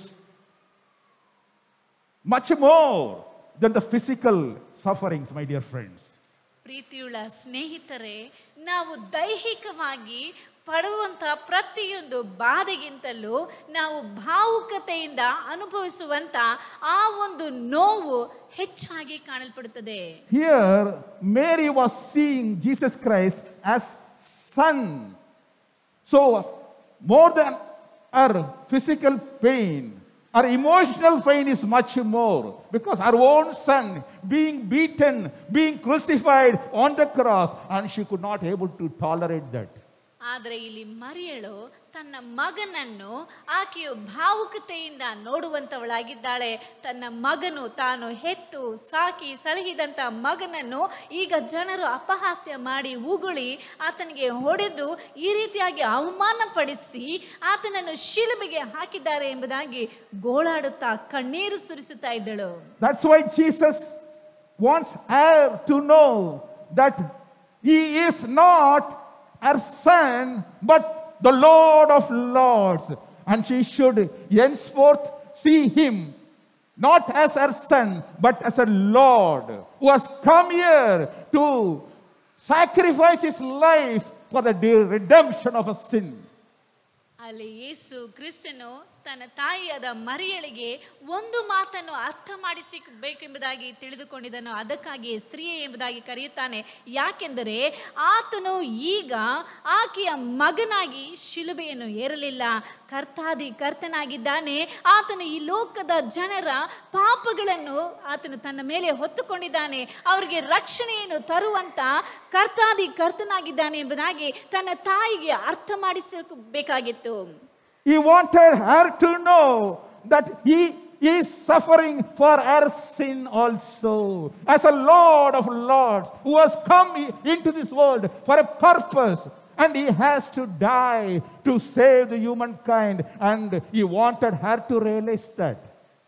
ಆತನು ಈ ಲೋಕಕ್ಕೆ ಬಂದು ಈ ರೀತಿಯಾದಂಥ ಅಪಮಾನಗಳನ್ನು ಅನುಭವಿಸಿ, ಹಾಸ್ಯ ನಿಂದನೆಗಳನ್ನು ಅನುಭವಿಸಿ, ಜನರ ಪಾಪಗಳಿಗಾಗಿ ಶಿಲುಬೆಗೆ ಜಡಿಯಲ್ಪಟ್ಟು ಅವರ ಎಲ್ಲ ಪಾಪಗಳನ್ನು ನೀಗಿಸಿ ಅವರನ್ನು ಬಿಡಿಸಿ ರಕ್ಷಿಸುವುದಕ್ಕೆ ಈ ಲೋಕಕ್ಕೆ ಬಂದನು. ಮಾತ್ರವಲ್ಲದೆ ಮರಿಯಳ ಪಾಪಕ್ಕಾಗಿಯೂ ಆತನು ಕರ್ತನಾಗಿದ್ದರು ಈ ಲೋಕಕ್ಕೆ ಬಂದು ಶಿಲುಬೆಯ ಮರಣವನ್ನು ಅಪ್ಪಿದನು ಎಂಬುದಾಗಿ ತೋರಿಸಿಕೊಟ್ಟನು. And she has to realize that Jesus has come here and is crucified for a higher cause, and not as a son, but to complete the purpose of God. ಯೇಸು ಕ್ರಿಸ್ತನು ಈ ಲೋಕಕ್ಕೆ ತಂದೆಯಾದಂತಹ ದೇವರ ತೀರ್ಮಾನವನ್ನು ನೆರವೇರಿಸುವುದಕ್ಕೋಸ್ಕರ ಲೋಕ ಕಲ್ಯಾಣಕ್ಕಾಗಿ ಜನರ ಪಾಪಗಳನ್ನು ನೀಗಿಸಿ ಅವರನ್ನು ಬಿಡಿಸಿ ಸೈತಾನನ ಕೈಯಿಂದ ಬಿಡಿಸಿ ರಕ್ಷಿಸುವುದಕ್ಕೋಸ್ಕರ ಈ ಲೋಕಕ್ಕೆ ಬಂದನು ಎಂಬುದಾಗಿ ಮರಿಯಳು ತಿಳಿದುಕೊಳ್ಳಬೇಕಾಗಿತ್ತು. And he is no more a son, but he is a Lord of Lords. ಆತನು ಕರ್ತನಾಗಿದ್ದಾನೆ, ಇನ್ನು ಮೇಲೆ ಆತನು ಮರಿಯಳ ಮಗನಲ್ಲ.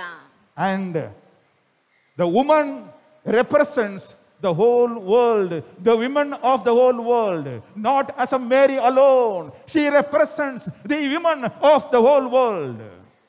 ಈಗ ಮರಿಯಳು ಸ್ತ್ರೀಯಾಗಿ ಒಬ್ಬಳೇ ಆಗಿ ಅಲ್ಲ, ಆಕೆಯು ಇಡೀ ಪ್ರಪಂಚದ ಎಲ್ಲ ಮನುಕುಲದ ಸ್ತ್ರೀಯರ ಒಂದು ಹೋಲಿಕೆಯಾಗಿ ಕಾಣಲ್ಪಡ್ತಾ ಇದ್ದಾಳೆ. Before God, everybody is same. Whether a man or a woman, or whoever you are, everybody alike before God. ಯೇಸು ಕ್ರಿಸ್ತನು ಗಂಡಾಗಲಿ ಹೆಣ್ಣಾಗಲಿ ಮನುಕುಲ ಪೂರ್ತಿಯಾಗಿ ಎಲ್ಲರನ್ನು ರಕ್ಷಿಸುವಂತವನಾಗಿ ಕಾಣಲ್ಪಡ್ತಾ ಇದ್ದಾನೆ. God, as Jesus has fulfilled his responsibility, also made it clear to Mary that he was Lord of Lords who came into this world for a purpose, and he is not just a son to Mary alone.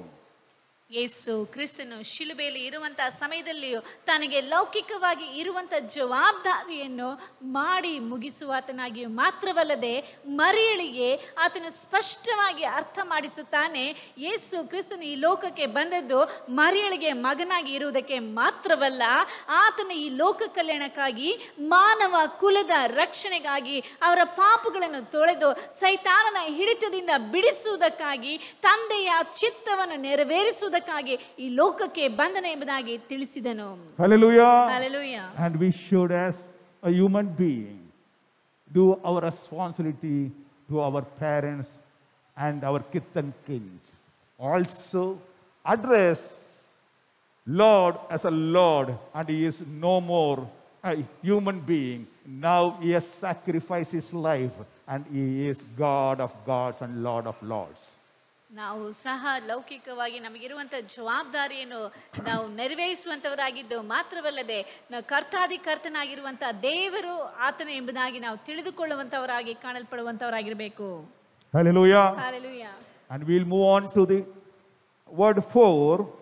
The fourth word says, my God, why have you forsaken me? That we can read in Mark chapter 15, verse 34. ಮಾರ್ಕನು ಬರೆದ ಸುವಾರ್ತೆಯ 15ನೇ ಅಧ್ಯಾಯ 34ನೇ ವಾಕ್ಯದಲ್ಲಿ ಹೇಳಲ್ಪಟ್ಟಿದೆ. ಯೇಸು ಕ್ರಿಸ್ತನು ಶಿಲುಬೆಯಲ್ಲಿ ಆಡಿದಂಥ 4ನೆಯ ಮಾತು, ಎಲೋಹಿ ಎಲೋಹಿ ಲಮಾ ಸಬಕ್ತಾನಿ, ಅಂದರೆ ನನ್ನ ದೇವರೇ ಯಾಕೆ ನನ್ನನ್ನು ಕೈ ಬಿಟ್ಟಿದ್ದಿ ಎಂದು ಮಹಾಧ್ವನಿಯಿಂದ ಕೂಗಿದನು. When Jesus was on the cross, ಯೇಸು ಕ್ರಿಸ್ತನು ಶಿಲುಬೆಯಲ್ಲಿ ಜಡಿಯಲ್ಪಟ್ಟಿದನು. and he cries out saying that, Lord, why have you forsaken me? ದೇವರೇ ಯಾಕೆ ನನ್ನನ್ನು ಕೈ ಬಿಟ್ಟಿದೆ ಎಂಬುದಾಗಿ ಕೇಳ್ತಾ ಇದ್ದಾನೆ. If you read Psalms 37 verse 25, which clearly says, I have not seen the righteous forsaken. See, Psalmist says, I have not seen the righteous forsaken. ಕೀರ್ತನೆಗಳು 37ನೇ ಅಧ್ಯಾಯ 25ನೇ ವಾಕ್ಯದಲ್ಲಿ ಹೇಳಲ್ಪಟ್ಟಿದೆ, ಈವರೆಗೂ ನೀತಿವಂತನು ದಿಕ್ಕಿಲ್ಲದೆ ಬಿದ್ದಿರುವುದನ್ನು ನಾನು ನೋಡಲಿಲ್ಲ ಎಂಬುದಾಗಿ ಹೇಳ್ತಾನೆ. But here is a righteous God being forsaken by his Father when he was on the cross. ಆದರೆ ಇಲ್ಲಿ ಗಮನಿಸಿ ನೋಡುತ್ತೇವೆ, ನೀತಿವಂತನಾದಂಥ, ದೋಷವೇ ಇಲ್ಲದಂಥ, ಕಳಂಕವಿಲ್ಲದಂಥ ಯೇಸು ಕ್ರಿಸ್ತನು ಶಿಲುಬೆಯಲ್ಲಿ ತನ್ನ ತಂದೆಯಿಂದ ಕೈ ಬಿಡಲ್ಪಟ್ಟವನಾಗಿ ಕಾಣಲ್ಪಡ್ತಾ ಇರುವುದನ್ನು ನೋಡ್ತೇವೆ. No doubt it's a momentary distance or momentary absence of his father, but he was forsaken. That is the truth. ಒಂದು ವೇಳೆ ಇದು ಕ್ಷಣಾರ್ಧದಲ್ಲಿ ನಡೆದಂತಹ ಕೆಲಸವಾಗಿರಬಹುದು, ಯೇಸುವನ್ನು ಬಿಟ್ಟಿರುವಂತಹ ಕೆಲಸವಾಗಿರಬಹುದು, ಆದರೂ ಸಹ ಯೇಸುವನ್ನು ತಂದೆಯಾದಂತಹ ದೇವರು ಕೈ ಬಿಟ್ಟಿದ್ದನು. The reason being, the whole world sin was upon Jesus Christ, and it was laid upon him, and the Father cannot be there where the sin is. ಈ ಲೋಕದ ಪೂರ್ತಿಯಾಗಿ ಕಾಣಲ್ಪಡುವಂತ ಎಲ್ಲಾ ಜನರ ಪಾಪವು ಯೇಸು ಕ್ರಿಸ್ತನ ಮೇಲೆ ಬಿದ್ದಿತ್ತು. ಅಲ್ಲಿ ಪಾಪವು ಇರುವಂತಹ ಸ್ಥಳದಲ್ಲಿ ತಂದೆಯಾದಂತಹ ದೇವರು ಇರುವುದಕ್ಕೆ ಸಾಧ್ಯವಿಲ್ಲ. Isaiah chapter 53 verse 6 says, the Lord has laid on him the iniquity of all. ಅಲ್ಲಿ ಯೆಶಾಯನ ಪ್ರವಾದನ ಗ್ರಂಥ 53ನೇ ಅಧ್ಯಾಯ 6ನೇ ವಾಕ್ಯದಲ್ಲಿ ಹೇಳಲ್ಪಟ್ಟಿದೆ, ನಮ್ಮೆಲ್ಲರ ದೋಷ ಫಲವನ್ನು ಯೆಹೋವನು ಅವನ ಮೇಲೆ ಹಾಕಿದನು. The weight of sin was upon Christ, and Father God could not do anything because he cannot see the sin and he cannot come nearer to the sin. ಈ ಲೋಕದ ಪೂರ್ತಿಯಾಗಿರುವಂತ ಎಲ್ಲಾ ಜನರ ಪಾಪಗಳು ಯೇಸು ಕ್ರಿಸ್ತನ ಮೇಲೆ ಬಿತ್ತು. ಆ ಪಾಪದ ಹೊರೆಯು ಆತನ ಮೇಲೆ ಇದ್ದದರಿಂದ ತಂದೆಯಾದಂಥ ದೇವರು, ಪರಿಶುದ್ಧನಾದಂಥ ದೇವರು ಪಾಪವು ಇರುವಂತ ಆ ಸ್ಥಳಕ್ಕೆ, ಆ ಒಂದು ಸ್ಥಳದಲ್ಲಿ ಇರುವುದಕ್ಕೆ ಸಾಧ್ಯವಾಗಲಿಲ್ಲ. My dear friend, your sin and my sin was upon Jesus Christ and separated him from his Father. ಪ್ರೀತಿಯುಳ್ಳ ಸ್ನೇಹಿತರೆ, ನಿಮ್ಮ ಪಾಪಗಳು ನಮ್ಮ ಪಾಪಗಳು ಯೇಸು ಕ್ರಿಸ್ತನ ಮೇಲೆ ಬಿದ್ದದರಿಂದಲೇ ಆತನನ್ನು ತನ್ನ ತಂದೆಯಿಂದ ಬೇರ್ಪಡಿಸಿತು. So far Jesus never experienced this separation. That's what we read in John chapter 8 verse 29. ಯೋಹಾನು ಬರೆದ ಸುವಾರ್ತೆ 8ನೇ ಅಧ್ಯಾಯ 29ನೇ ವಾಕ್ಯದಲ್ಲಿ ಇದನ್ನೇ ಓದುತ್ತೇವೆ, ಇದುವರೆಗೂ ಆತನನ್ನು ತಂದೆಯಾದಂಥ ದೇವರಿಂದ ಆತನು ದೂರವಾಗಲೇ ಇಲ್ಲ ಎಂಬುದಾಗಿ. God has not left me alone. That's what he says. ನನ್ನ ದೇವರು ನನ್ನನ್ನು ಒಂಟಿಯಾಗಿ ಬಿಡಲಿಲ್ಲ ಎಂಬುದಾಗಿ ಆತನು ಹೇಳ್ತಾನೆ. He was never separated from God's presence. ಆತನು ದೇವರ ಪ್ರಸನ್ನತೆಯಿಂದ ಎಂದಿಗೂ ದೂರ ಹೋಗಲೇ ಇಲ್ಲ. But now he is cut off from the presence of God.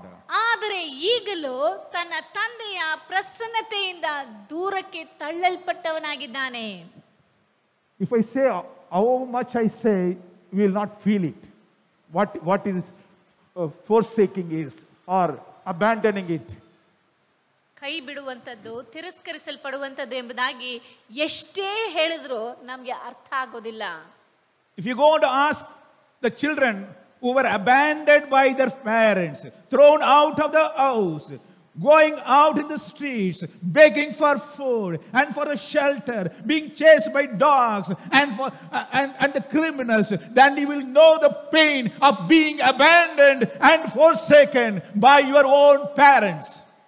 ತಂದೆ ತಾಯಿಗಳಿಂದ ಹೊರಕ್ಕೆ ತಳ್ಳಲ್ಪಟ್ಟು ಆ ಮಕ್ಕಳು ತಮ್ಮ ಒಂದು ಹೊತ್ತಿನ ಊಟಕ್ಕಾಗಿಯೂ ಭಿಕ್ಷೆ ಬೇಡಿ ತಿನ್ನುವಂತ ಪರಿಸ್ಥಿತಿಯು ಅವುಗಳನ್ನು ನಾಯಿಗಳು ಓಡಿಸಿಕೊಂಡು ಬರುತ್ತವೆ ಮತ್ತು ಅನೇಕ ಕಳ್ಳಕಾಕರ ಭಯವು ಕಾಡುತ್ತದೆ. ಈ ರೀತಿಯಾದಂತಹ ಸಮಯದಲ್ಲಿ ಅವರಿಗೆ ಕೈ ಬಿಡಲ್ಪಡುವಂಥದ್ದು, ತಂದೆ ತಾಯಿಗಳಿಂದ ದೂರವಾಗಿ ತಳ್ಳಲ್ಪಡುವಂಥದ್ದು ಏನು ಎಂಬುದಾಗಿ ಚೆನ್ನಾಗಿ ಅರ್ಥವಾಗುತ್ತದೆ. They have no future for the next meal. They have to go and beg. They may not know from where the problem comes, who will be chasing them, who will be going against them.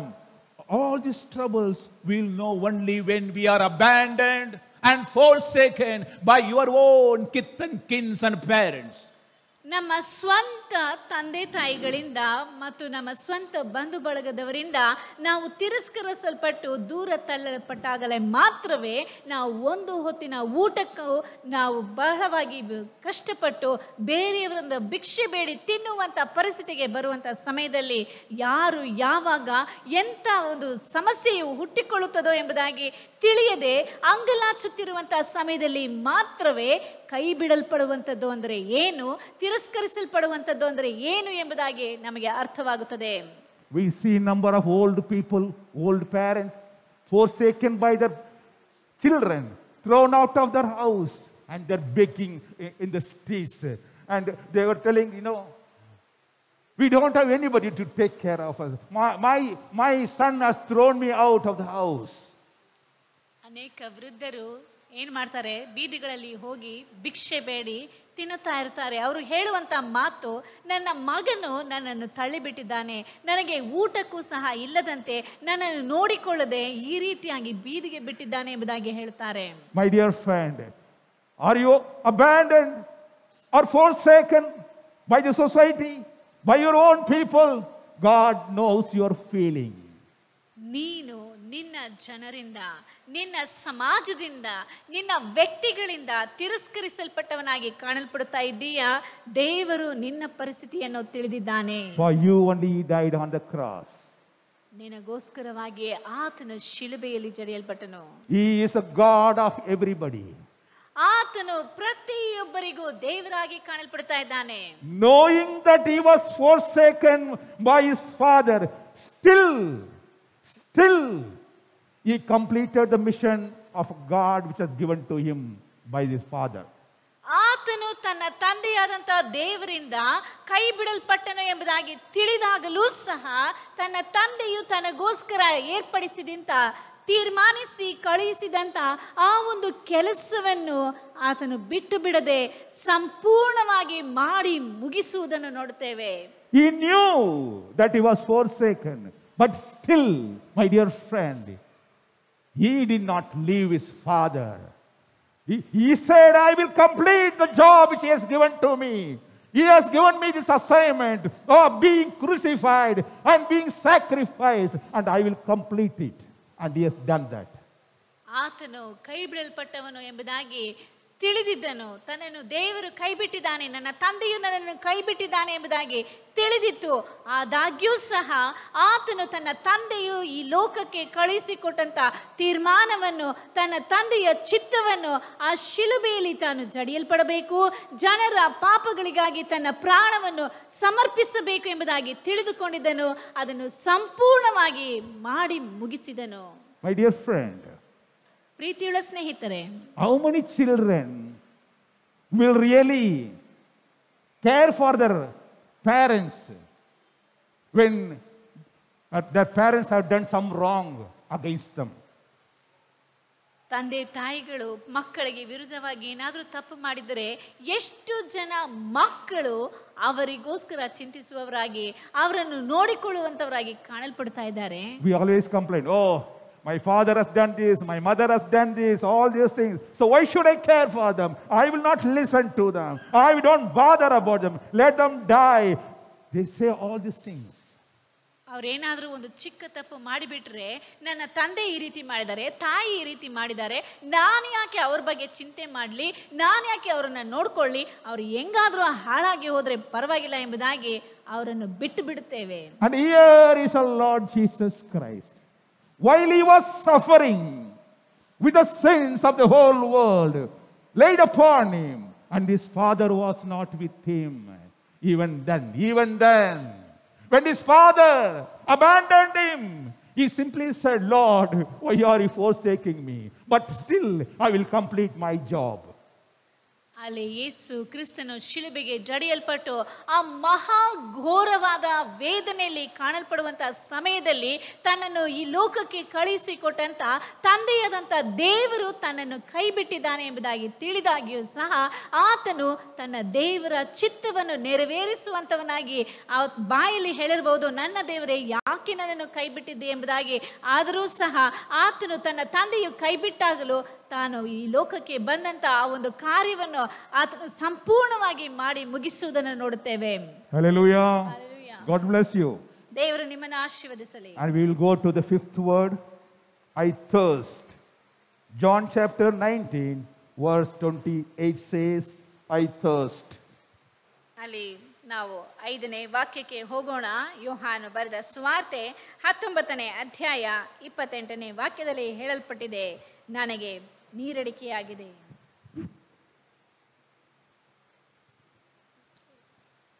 All through the day, Jesus was beaten, made to carry the cross, walking up on the Golgotha. And Golgotha is not a plain ground. It is on a uphill. And he carried his own cross.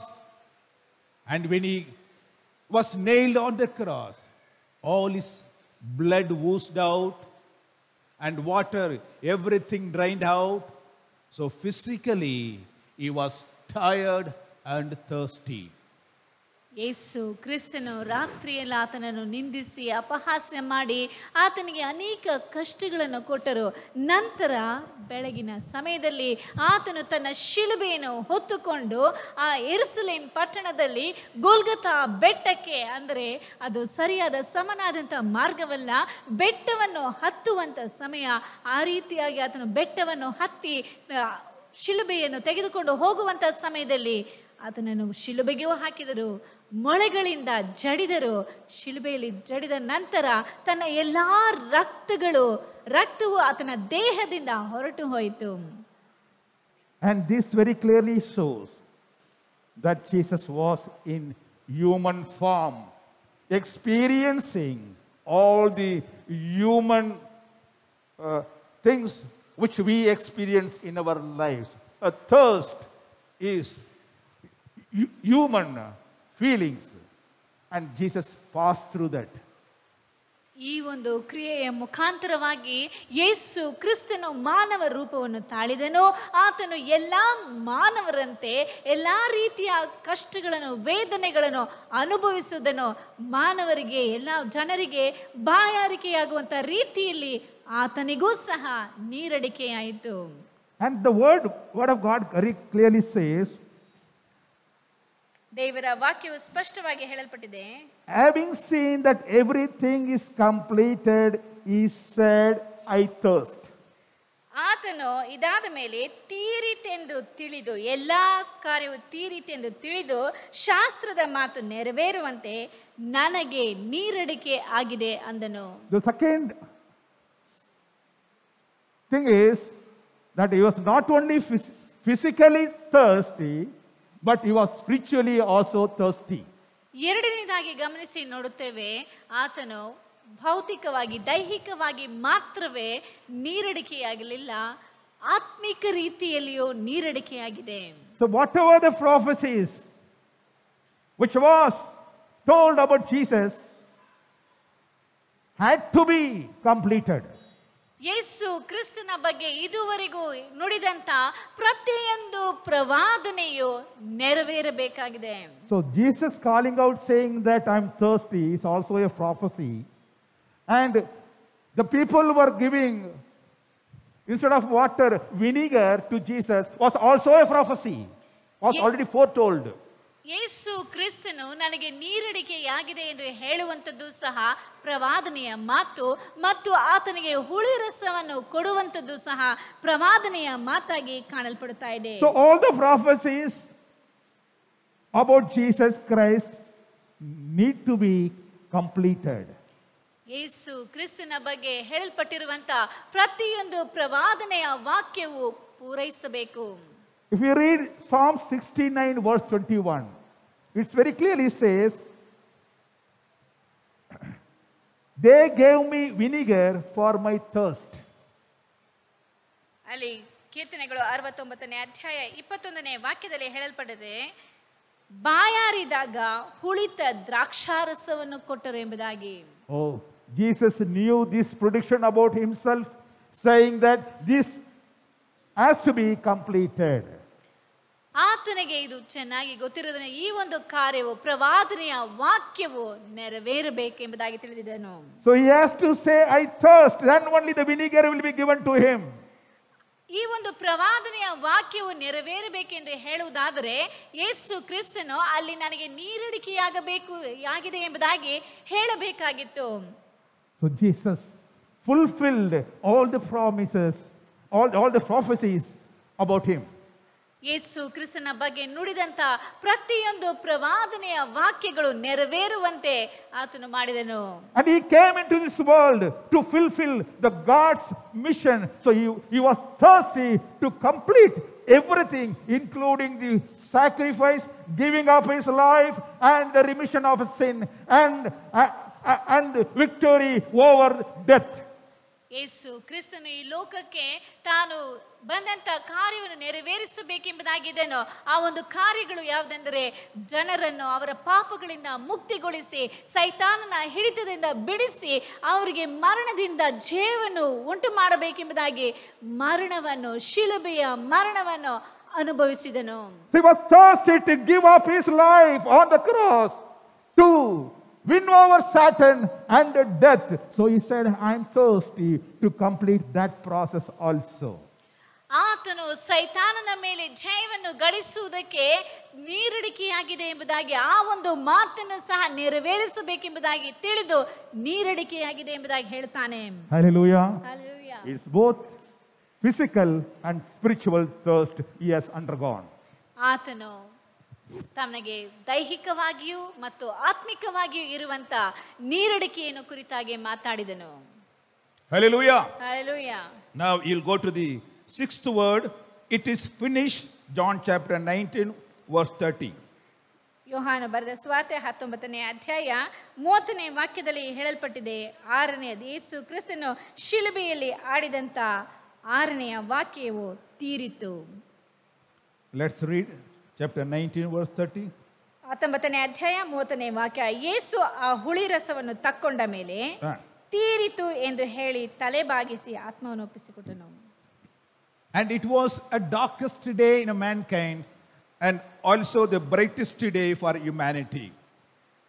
ಮಾನವ ಕುಲಕ್ಕೆ ಕಾರ್ಗತ್ತಲೆಯ ಅಂದರೆ ಮನುಷ್ಯ ಕುಮಾರನಿಗೆ ಕಾರ್ಗತ್ತಲೆಯ ದಿನವಾಗಿದ್ದರೂ ಮಾನವ ಕುಲಕ್ಕೆ ಅದು ಬಹಳ ಪ್ರಕಾಶಮಾನವಾದಂತಹ ದಿನವಾಗಿ ಕಾಣಲ್ಪಟ್ಟಿತು.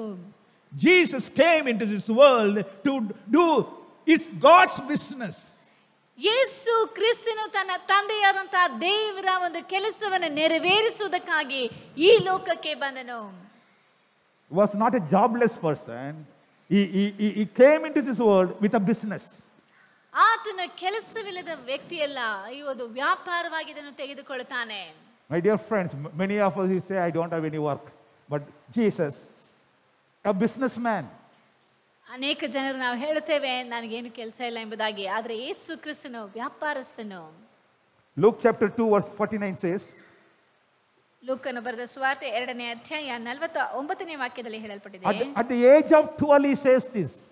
ಆತನ ತನ್ನ 12ನೇ ವಯಸ್ಸಿನಲ್ಲಿ ಆತನು ಹೇಳ್ತಾನೆ. 12ನೇ ಅಧ್ಯಾಯ 2ನೇ ವಾಕ್ಯದಲ್ಲಿ ಓದ್ರಿ. I must be about my father's business. Luke chapter 2 verse 49. 2ನೇ ಅಧ್ಯಾಯ 49ನೇ ವಾಕ್ಯದಲ್ಲಿ ಹೇಳಲ್ಪಟ್ಟಿದೆ, ನಾನು ನನ್ನ ತಂದೆಯ ಮನೆಯಲ್ಲಿ ಇರಬೇಕಾದದ್ದು ನಿಮಗೆ ತಿಳಿಯುವುದಿಲ್ಲವೋ, ಅಂದರೆ ನನ್ನ ತಂದೆಯ ಮನೆಯ ಕೆಲಸದಲ್ಲಿ ಇದ್ದೇನೆ ಎಂಬುದಾಗಿ ಆತನು ಹೇಳ್ತಾನೆ. So he came into this world to do a business of father. What is that business? ಆತನು ಈ ಲೋಕಕ್ಕೆ ಬಂದದ್ದು ತನ್ನ ತಂದೆಯ ವ್ಯಾಪಾರವನ್ನು ಕೆಲಸವನ್ನು ಮಾಡುವುದಕ್ಕಾಗಿ. ಆ ಕೆಲಸವು ಯಾವುದು? He says, Hebrews chapter 12 verse 2. Let's read Hebrews chapter 12 verse 2 says, Jesus, the author and finisher of our faith, who for the joy that was set before him endured the cross, despising the shame. ಇಬ್ರಿಯರಿಗೆ ಬರೆದ ಪತ್ರಿಕೆ 12ನೇ ಅಧ್ಯಾಯ 2ನೇ ವಾಕ್ಯದಲ್ಲಿ ಹೇಳಲ್ಪಟ್ಟಿದೆ, ನಂಬಿಕೆಯನ್ನು ಹುಟ್ಟಿಸುವವನು ಪೂರೈಸುವವನು ಆಗಿರುವ ಯೇಸುವು ಆತನು ತನ್ನ ಮುಂದೆ ಇಟ್ಟಿದ್ದ ಸಂತೋಷಕ್ಕೋಸ್ಕರ ಅವಮಾನವನ್ನು ಅಲಕ್ಷ್ಯ ಮಾಡಿ ಶಿಲುಬೆಯ ಮರಣವನ್ನು ಸಹಿಸಿಕೊಂಡು ದೇವರ ಸಿಂಹಾಸನದ ಬಲಗಡೆಯಲ್ಲಿ ಆಸನಾರೂಢನಾಗಿದ್ದಾನೆ. His business was to endure the shame and endure the cross. ಆತನ ಒಂದು ವ್ಯಾಪಾರವೇ ಅವಮಾನವನ್ನು ಮತ್ತು ಶಿಲುಬೆಯ ಮರಣವನ್ನು ಅಲಕ್ಷ್ಯ ಮಾಡಿ ಸಹಿಸಿಕೊಳ್ಳುವಂಥದ್ದೇ. For what reason? To redeem the people, to remove the sin of the whole world. ಯಾವುದಕ್ಕಾಗಿ ಇದನ್ನು ಮಾಡಬೇಕಾಯಿತು? ಈ ಲೋಕದಲ್ಲಿ ಕಾಣಲ್ಪಡುವಂತಹ ಪ್ರತಿಯೊಬ್ಬರ ಪಾಪವನ್ನು ಕ್ಷಮಿಸಿ ಅವರನ್ನು ಬಿಡಿಸುವುದಕ್ಕಾಗಿ. To destroy the power of the death. ಮರಣದ ಪಾಶವನ್ನು ಬಿಚ್ಚುವುದಕ್ಕಾಗಿ. That's Hebrews chapter 2 verse 14 says. Hebrews 2 verse 14. He might destroy him who had the power of death, that is the devil. ಇಬ್ರಿಯರಿಗೆ ಬರೆದ ಪತ್ರಿಕೆ 2ನೇ ಅಧ್ಯಾಯ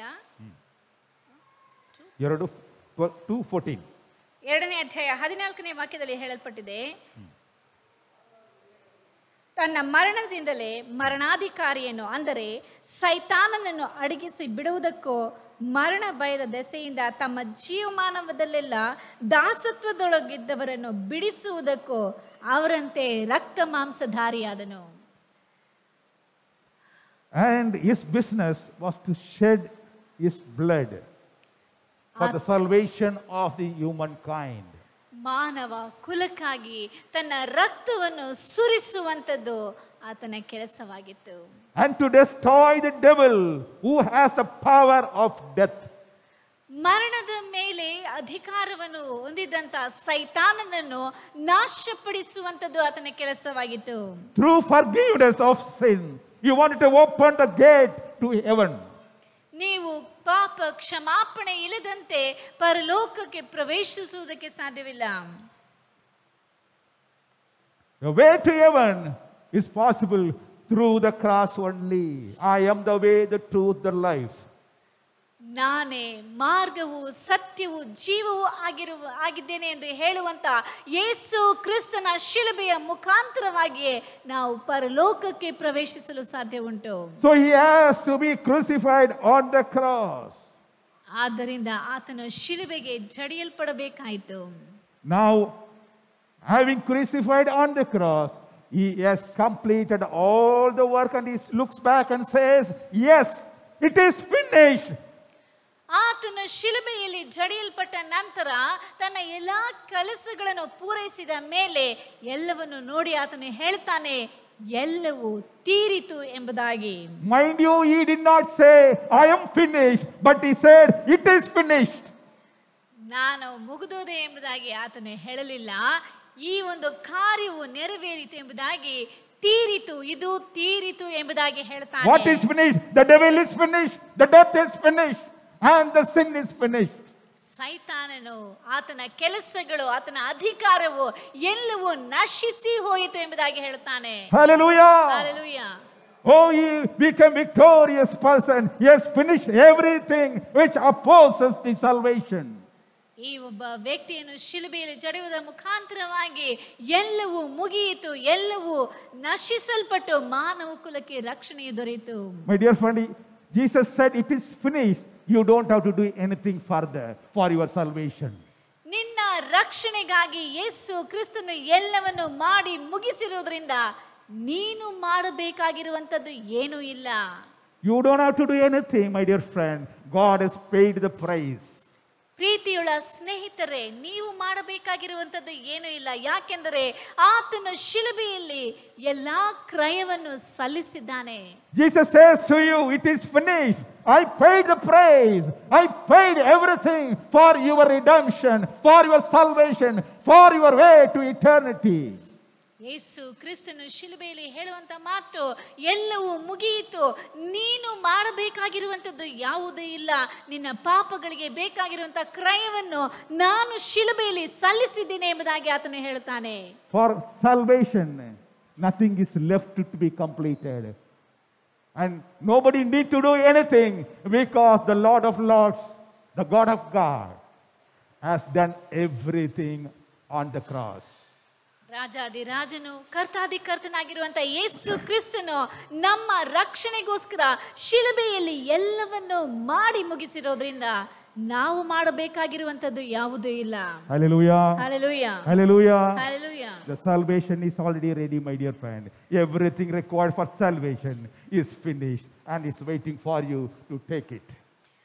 ನಾವು ರಕ್ಷಣೆಗೆ ಬೇಕಾಗಿರುವಂತ ಎಲ್ಲವನ್ನು ತಂದೆಯಾದಂತ ದೇವರು ಶಿಲುಬೆಯಲ್ಲಿ ಮಾಡಿ ಮುಗಿಸಿದ್ದಾನೆ. ಆದರೆ ನಾವು ಮಾಡಬೇಕಾಗಿರುವಂತದ್ದು ಆ ರಕ್ಷಣೆಯನ್ನು ಹೋಗಿ ಪಡೆದುಕೊಳ್ಳಬೇಕು ಅಷ್ಟೇ. Let's move to verse 7. 7ನೆಯ ವಾಕ್ಯಕ್ಕೆ ಹೋಗೋಣ. Luke chapter 23, verse 46. ಲೂಕನು ಬರೆದ ಸುವಾರ್ತೆ 23ನೇ ಅಧ್ಯಾಯ 46ನೇ ವಾಕ್ಯ. Father, into thy hands I commend my spirit. ತಂದೆಯೇ, ನನ್ನ ಆತ್ಮವನ್ನು ನಿನ್ನ ಕೈಗೆ ಒಪ್ಪಿಸಿಕೊಡುತ್ತೇನೆ ಎಂದು ಮಹಾಧ್ವನಿಯಿಂದ ಕೂಗಿದನು. This is also a prophecy which is to be completed. ಈ ಒಂದು ಮಾತು ಸಹ ಪ್ರವಾದನೆಯಾಗಿ ನುಡಿದದ್ದಾಗಿದೆ, ಇದು ನೆರವೇರಬೇಕಾಗಿತ್ತು. So whatever Jesus says, having said on the cross, was already pre-told by the prophets. ಯೇಸು ಕ್ರಿಸ್ತನು ಶಿಲುಬೆಯಲ್ಲಿ ಆಡಿದಂತ ಪ್ರತಿಯೊಂದು ಮಾತು ಸಹ ಮೊದಲೇ ಪ್ರವಾದಿಗಳ ಮುಖಾಂತರವಾಗಿ ಪ್ರವಾದಿಸಲ್ಪಟ್ಟಂತ ಮಾತುಗಳಾಗಿ ಕಾಣಲ್ಪಡುತ್ತಾ ಇವೆ. Psalms 31 verse 5 says, let's refer to Psalms 31 verse 5. Into thy hands I commend my spirit. Thou hast redeemed me, O Lord, faithful God. ಕೀರ್ತನೆಗಳು 31ನೇ ಅಧ್ಯಾಯ 5ನೇ ವಾಕ್ಯದಲ್ಲಿ ಬಹಳ ಸ್ಪಷ್ಟವಾಗಿ ಹೇಳಲ್ಪಟ್ಟಿದೆ, ನನ್ನ ಆತ್ಮವನ್ನು ನಿನ್ನ ಕೈಗೆ ಒಪ್ಪಿಸಿಕೊಟ್ಟಿದ್ದೇನೆ, ಯೆಹೋವನೇ ನಂಬಿಕೆಯುಳ್ಳ ದೇವರೇ ನನ್ನನ್ನು ವಿಮೋಚಿಸಿದ್ದಿ. See, it's very clear, no? Oh Lord, a faithful one. Very clearly here it mentions, Lord, I commend my spirit to the faithful one whom I can believe. ಇಲ್ಲಿ ಬಹಳ ಸ್ಪಷ್ಟವಾಗಿ ಹೇಳಲ್ಪಟ್ಟಿದೆ, ನಾನು ನಂಬುವಂತ ದೇವರು ಆತನು ನಂಬಿಗಸ್ತನಾಗಿದ್ದಾನೆ, ಆತನ ಕೈಯಲ್ಲಿ ನನ್ನ ಆತ್ಮವನ್ನು ಒಪ್ಪಿಸಿಕೊಡ್ತಾ ಇದ್ದೇನೆ ಎಂಬುದಾಗಿ. Few minutes back, same Jesus was uttering, Eli, Eli, lama sabachthani. Oh my God, why you are forsaking me? ಕೆಲವೇ ಕ್ಷಣಗಳ ಹಿಂದೆ ಯೇಸು ಕ್ರಿಸ್ತನು ಶಿಲುಬೆಯಲ್ಲಿ ಆಡಿದಂತ ಮಾತು, ಏಲಿ ಏಲಿ ಲಮಾ ಸಬಕ್ತಾನಿ, ನನ್ನ ದೇವರೇ ಯಾಕೆ ನನ್ನನ್ನು ಕೈ ಬಿಟ್ಟಿದ್ದಿ ಎಂಬುದಾಗಿ. But here he says, into your hand I am giving my spirit to you. ಆದರೆ ಕೊನೆಯದಾಗಿ ಯೇಸು ಹೇಳುವಂತ ಮಾತು, ನಿನ್ನ ಕೈಯಲ್ಲಿ ನನ್ನ ಆತ್ಮವನ್ನು ಒಪ್ಪಿಸಿಕೊಡ್ತಾ ಇದ್ದೇನೆ ಎಂಬುದಾಗಿ. That is the confidence of a son on the father. ಅದೇ ರೀತಿಯಾದಂತ ಒಬ್ಬ ಮಗನ ವಿಶ್ವಾಸವು, ನಂಬಿಕೆಯು ತಂದೆಯ ಮೇಲಿರುವಂತ ವಿಶ್ವಾಸ ನಂಬಿಕೆಯಾಗಿ ಕಾಣಲ್ಪಡ್ತಾ ಇದೆ. Do we have that confidence on our Father, on God? Here he says, he knew that God forsaken him when the whole world sin came upon him, but still after his death he wanted to give his spirit to God to receive it back. ಇಲ್ಲಿ ಯೇಸು ಕ್ರಿಸ್ತನು ತನ್ನ ತಂದೆಯ ಮೇಲೆ ಅಷ್ಟೊಂದು ನಂಬಿಕೆ ಇಟ್ಟಿದ್ದನು. ಯಾಕೆಂದರೆ ತನ್ನ ತಂದೆಯಾದಂಥ ದೇವರು ನಂಬಿಕಸ್ಥನಾಗಿ ಕಾಣಲ್ಪಟ್ಟನು. ಆದ್ದರಿಂದಲೇ ಆತನು ತನ್ನ ದೇವರು, ತನ್ನ ತಂದೆಯು ತನ್ನನ್ನು ಕೈ ಬಿಟ್ಟಿದ್ದಾನೆ ಎಂಬುದಾಗಿ ತಿಳಿದಿದ್ದರೂ ಸಹ ತನ್ನ ಎಲ್ಲ ಕಾರ್ಯಗಳನ್ನು ಮುಗಿಸಿದ ನಂತರ ಆತನ ಪಾಪಗಳ ನಿಮಿತ್ತವಾಗಿ ತಂದೆಯು ಆತನಿಂದ ದೂರವಿದ್ದನು ಎಂಬುದಾಗಿ ತಿಳಿದಿದ್ದನು. ಈಗ ಎಲ್ಲ ಕಾರ್ಯಗಳು ನೆರವೇರಿದ ನಂತರ ತನ್ನ ತಂದೆಯ ಕೈಗಳಲ್ಲಿ, ನಂಬಿಗಸ್ತನಾದಂಥ ದೇವರ ಕೈಗಳಲ್ಲಿ ತನ್ನ ಆತ್ಮವನ್ನು ಒಪ್ಪಿಸಿಕೊಡ್ತಾನೆ. ಯಾಕೆಂದರೆ ತಾನು ಮರಣ ಹೊಂದಿದ ನಂತರ ಅದನ್ನು ಮತ್ತೆ ಆತನಿಂದ ಪಡೆದುಕೊಳ್ಳುವಂತ ನಂಬಿಕೆಯಿಂದಲೇ ಕೊಡ್ತಾನೆ. Hallelujah. Hallelujah. John chapter 16 verse 28 will read. John 16 verse 28, he says, I came from the Father and I have come into this world. Again, I am leaving the world and going to the Father. ಯೋಹಾನು ಬರೆದ ಸುವಾರ್ತೆ 16ನೇ ಅಧ್ಯಾಯ 28ನೇ ವಾಕ್ಯದಲ್ಲಿ ಹೇಳ್ತಾನೆ, ತಂದೆಯ ಬಳಿಯಿಂದ ಹೊರಟು ಈ ಲೋಕಕ್ಕೆ ಬಂದಿದ್ದೇನೆ, ಇನ್ನು ಲೋಕವನ್ನು ಬಿಟ್ಟು ತಂದೆಯ ಬಳಿಗೆ ಹೋಗುತ್ತೇನೆ ಎಂಬುದಾಗಿ. My dear friend, after our death, do you know where you are going? ಪ್ರೀತಿಯುಳ್ಳ ಸ್ನೇಹಿತರೆ, ನಮ್ಮ ಮರಣದ ನಂತರ ನಾವು ಎಲ್ಲಿಗೆ ಹೋಗುತ್ತೇವೆ ಎಂಬುದಾಗಿ ನಮಗೆ ಗೊತ್ತಾ? If you do not know where you are going, you have lost all your life. ನೀವು ಮರಣದ ನಂತರ ಎಲ್ಲಿಗೆ ಹೋಗುತ್ತೀರಿ ಎಂಬುದಾಗಿ ನೀವು ಖಚಿತಪಡಿಸಿಕೊಳ್ಳದೆ ಹೋದರೆ ನಿಮ್ಮ ಜೀವನ ಪೂರ್ತಿಯಾಗಿ ಕಳೆದುಕೊಂಡಿದ್ದೀರಿ ಎಂಬುದಾಗಿ. What does it profit a man? He earns the whole world but loses his soul. ಒಬ್ಬ ಮನುಷ್ಯನು ಇಡೀ ಲೋಕವನ್ನೇ ಸಂಪಾದನೆ ಮಾಡಿಕೊಂಡು ತನ್ನ ಆತ್ಮವನ್ನು ನಷ್ಟಪಡಿಸಿಕೊಳ್ಳುವುದಾದ್ರೆ ಅವನಿಗೆ ಲಾಭವೇನು? People are doing so many things to save their lives. But here is a God who forgave our sins and was willing to pass that forgiveness to us, to redeem us from sin. And he opened the gate to heaven. And are we willing to surrender our life into his hand? ಈ ಲೋಕದಲ್ಲಿ ಜನರು ರಕ್ಷಣೆಯನ್ನು ಪಡೆದುಕೊಳ್ಳುವುದಕ್ಕಾಗಿ, ವಿಮೋಚನೆಯನ್ನು ಪಡೆದುಕೊಳ್ಳುವುದಕ್ಕಾಗಿ, ಬಿಡುಗಡೆಯನ್ನು ಪಡೆದುಕೊಳ್ಳುವುದಕ್ಕಾಗಿ ಎಷ್ಟೆಲ್ಲ ಮಾಡುತ್ತಾರೆ.